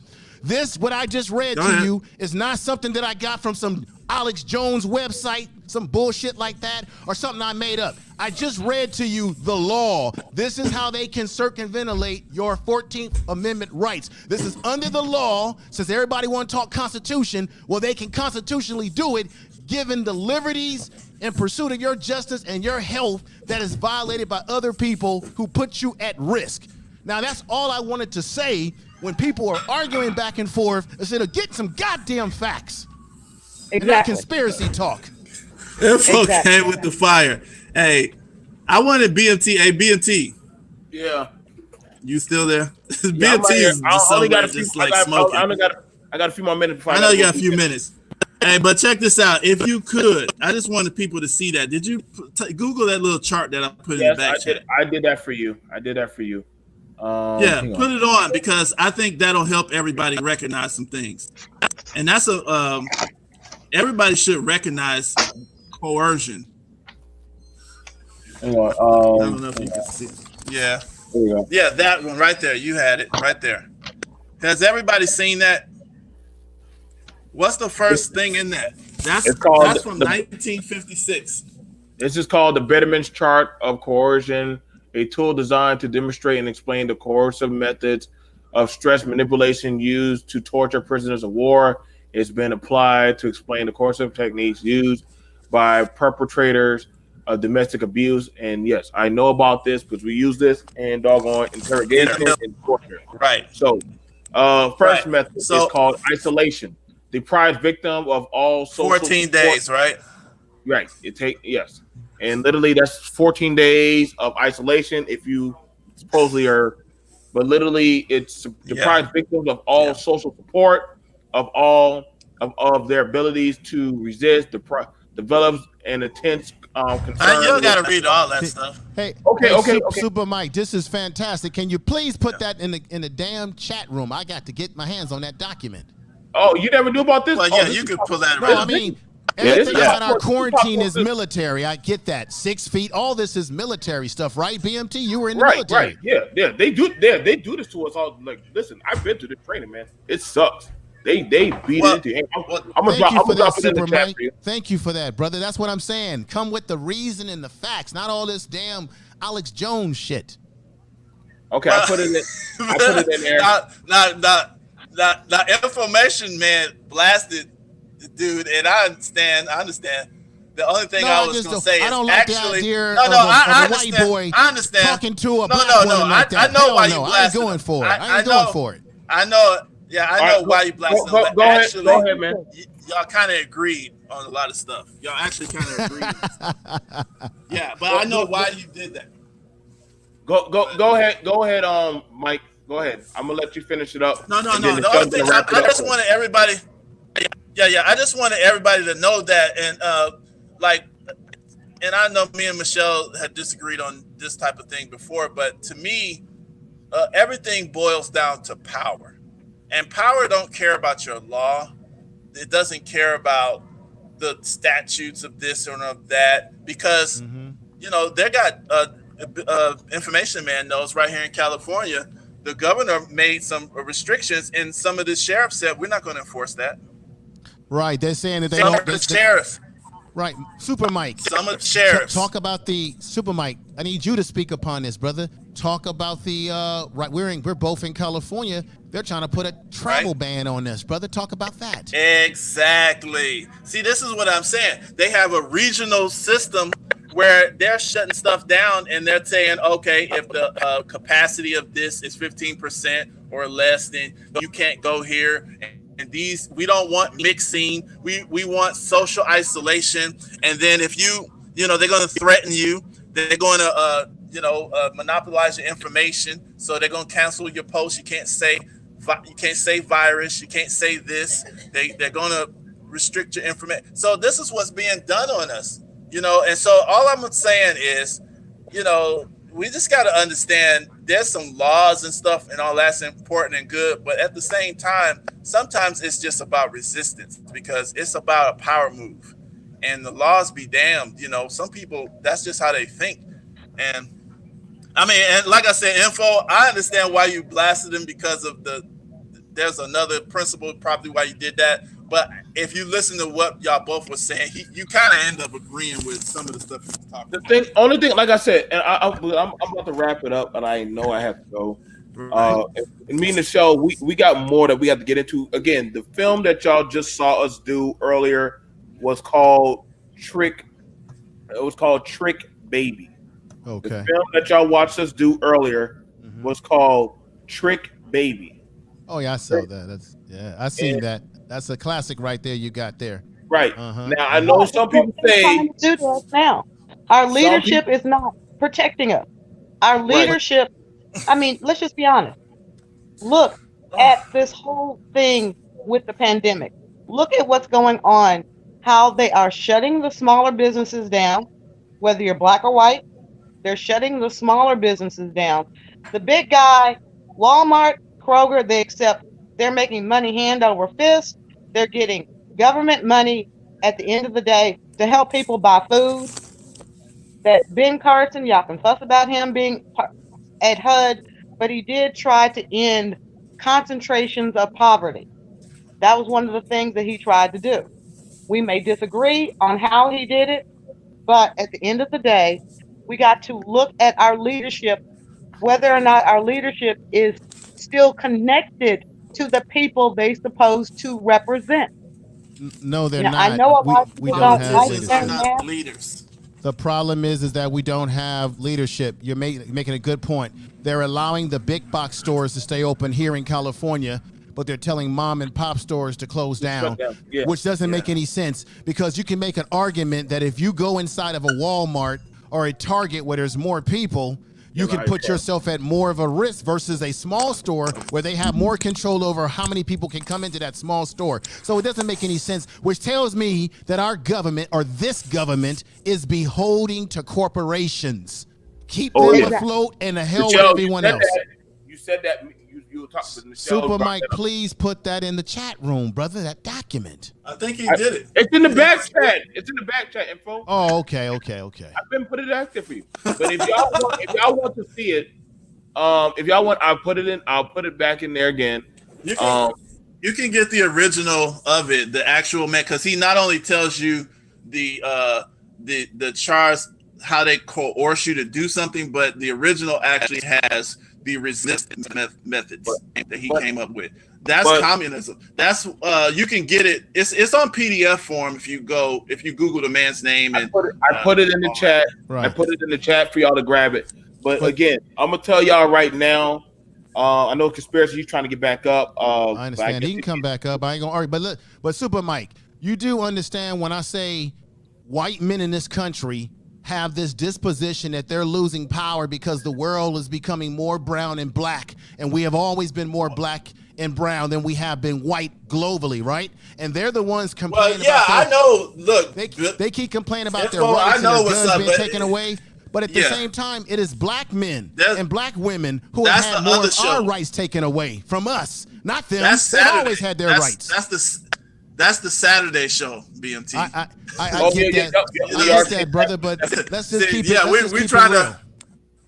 Right. But you Let's right. keep it I know real. what you're Black, saying. black men are the only ones who have been stripped of our rights and dignity. White men have always had their rights, and they come and all they do is woof about having their guns taken from them. Last time I checked, they still got their damn guns. Last time I checked, we got that Grand Master cat who went out with his gun, and they got him in some indictment, right? When we have guns and arms, they come after us. White boys can have arms, and they can still have their arms. You saw what happened in Michigan, so I don't want to hear the angry white man who thinks that his rights are being taken away. Be shit. But it's all bullshit, man. I'm telling you. So, like I said, y'all, that's why I made out this video, and I don't regret what I did. I know why I said beware of what you asked for in 2021. Because, like y'all said, well, what to be afraid of? I'm sorry, but if it keeps going on the way it's going right now, mom and pop stores are literally just one more lockdown, literally, from they're going to be gone. They're going to be gone. I've already lost one business. Well, they want you to depend it. Look right on that chart. They want you to be dependent. I get you saying no, Mike. I'm agreeing with you. See what I'm saying? I'm saying because for my area, we're all complaining that how is it possible, Mr. and Mrs. Piegler, only about doggone 12 people can fit in that store. And literally, there's only ever been the most people that have ever been in that store is on a New Year's Eve, 20 people. Walmart can get up to over 100 or 200 people in that goddamn thing. We've seen it in my area. Like which puts you at risk. The Super Walmart. Oh man, I don't even. God forbid it's when Black Friday happened. Shoot, listen. The thing about it is, like they're saying, like we still have to pay our taxes. We still got to pay our bills. The government stop. Right. No, you still have to pay those things. And if you get caught, you do face a fine. And then after the fine, you got to go to sort of summons, and they can decide to shut you down permanently. Like BMT, who got all the when they had the SBA loans? It was the corporations that gobbled up all the money, and the small businesses didn't get much money. Right now, look what's happening right now. They're about to end the what do we call that? The unemployment benefits are about to come to an end. and people are going to be out in the streets, man. You got people being evicted as I speak right now. So Oh, yeah. we're going right now. We're going through a lot of shift changes, and conspiracy man may like this because people believe in this. Maybe this is all about trying to get us under more of social control to break us down from the haves to the have-nots. Maybe it's a part of the whole plan and game, okay? But I'm telling you, man, I don't think any of this is by mistake. You know, the CARES Act was put into law 1/24/2019, a whole year in advance, and that's facts. Right. That's on a government. That's on their site.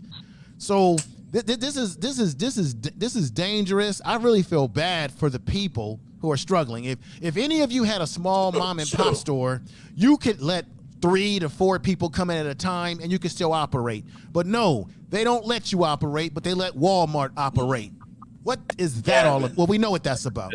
Only thing I could do, like I said, and I don't mind admitting to this. It took me a while. You know what I'm saying? My family, we had our tears. You know what I'm saying? But we work hard. We work hard. And you know what I'm saying? But it's like when you have your employees come to you and they say, hey, you know, are we going to get paid? All I can say, hey, man, I'll write you a letter. You take it down to unemployment. Go there and get unemployment. And now they're talking about kicking people out of unemployment. You got to understand. It's getting hard. It's independent now. Because exactly. And it's like, it sucks because somebody said, I don't want unemployment. I want to keep working for you. See? And that really hurts my heart because I want to employ my people, my town, my area. But if I don't have the funds or I can't afford to sustain me, I cannot put you or anybody else. And see, y'all, this is from an owner. Y'all know me, BMT. I've shown a lot of my damn work, but I'm very vulnerable, like showing y'all that listen, this 2020 has been sucking. And there are higher powers that are just getting away with bloody fucking murder. There should have been no reason why the Lakers should have been able to get a goddamn loan for a small business for like 6.8 million. But we're struggling. Right. And I get some people say, well, we got the PPE loan. Okay, but guess what? They're loans. You have to pay them back. Sooner or later, there's no such thing as dependency. There's no such thing as free in this country.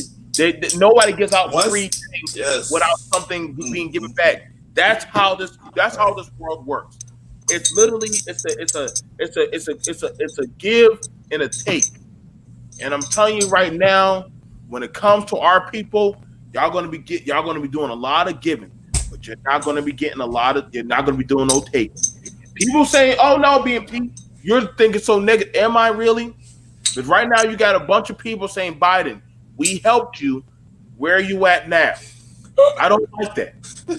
I feel like if y'all helped them, he should be helping y'all. But but y'all know me. Listen, I done gone independent now. Y'all listen, BMT just said fuck it. Like I gotta hit up with my brother Info. Info's been killing it. I gotta get back with Info and we gotta set up something. Mike, I'll have to set up a day with me and you go over that damn chart.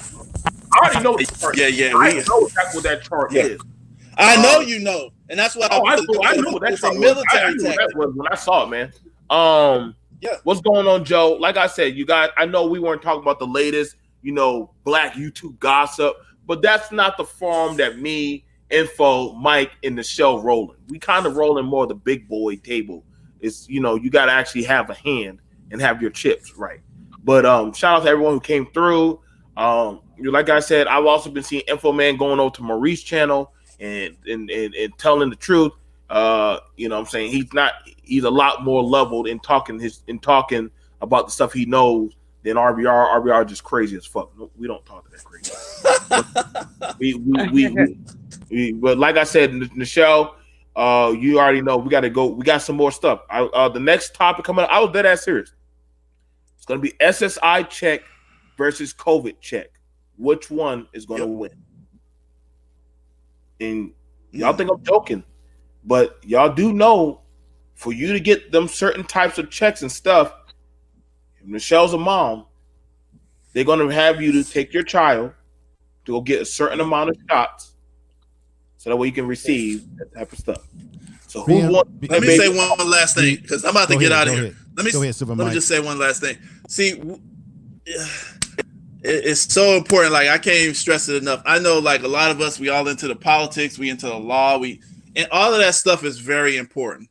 But these people are making a fundamental move. When you allow somebody to invade your body, your bloodstream, you see what I'm saying? You got to know what the hell is going on because in India, they had that Gardasil shot. That's a Bill Gates thing. Look that up, Gardasil.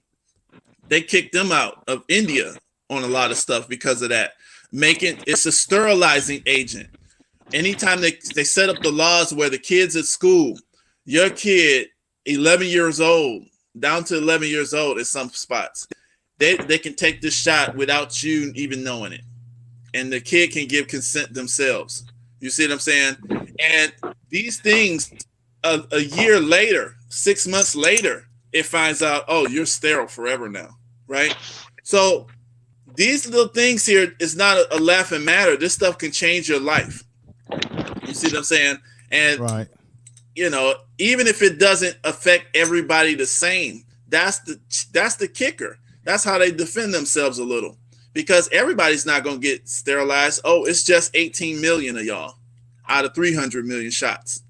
You see, it's 94%. Do the numbers. 94% effective means that 6% of those who get the introduction of this virus into their body, 6% is going to have problems. Right. That's 18 6%. Million people. Right. And how many people even have a case?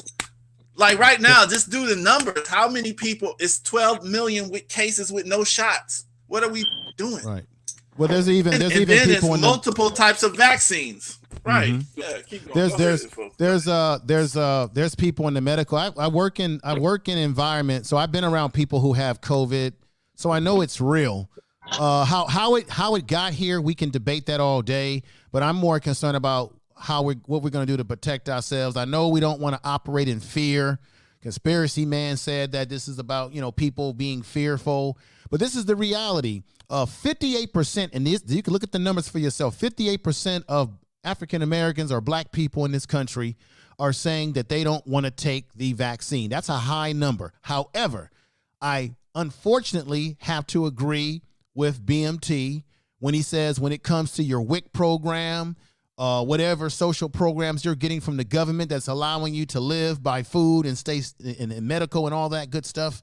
I think that there are going to be black people that will succumb to that because we have black people in this country who are dependent on these programs. But however, we know that white people are on welfare more than black people. So you're going to have a hell of a lot of white people who may not want to take it, but may have to take it as well if they want to maintain their life support systems called the government cheese. And that's just a fact. There's different shots. But see, that's another kicker we don't see. There's different companies making different shots. Right. And there are different levels of effectiveness. Right. See, this is one company. What is it? Is it you had Brother Mike on here? You had Pfizer, Moderna, Pfizer. Which one of them? AstraZeneca. You got. Well, wait a minute, brother. Is it? And you can't sue. And I want to make this very clear. You cannot sue for vaccine injury in the United States. Right. There's one court. One court that handles all vaccine injuries. And they get this.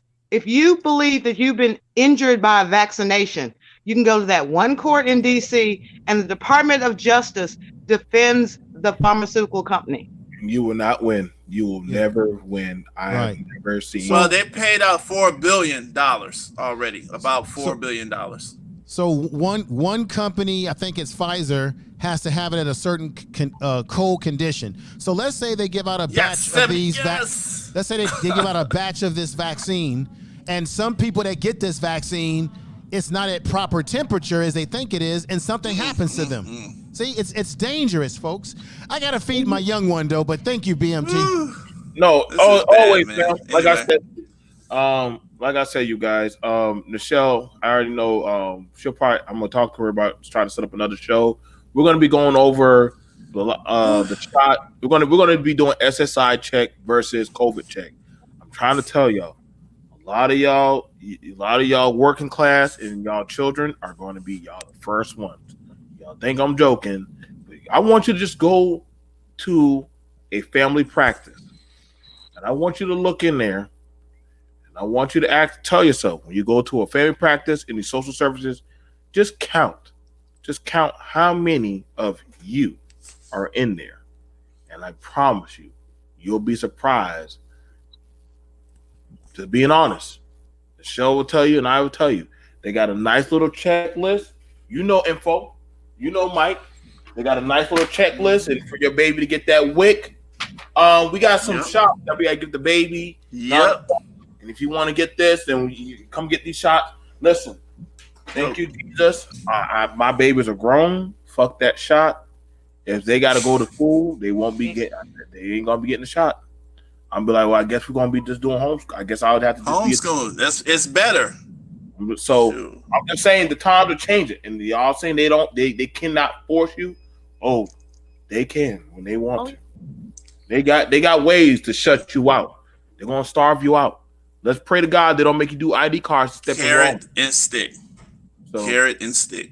So we're gonna see you guys later. Michelle, once again, all right, y'all. Mike, I hope you enjoy. I think you and Michelle did a talk. It showed you info. So we gotta definitely try to get another talk going on sometime. We'll see y'all guys again. Peace.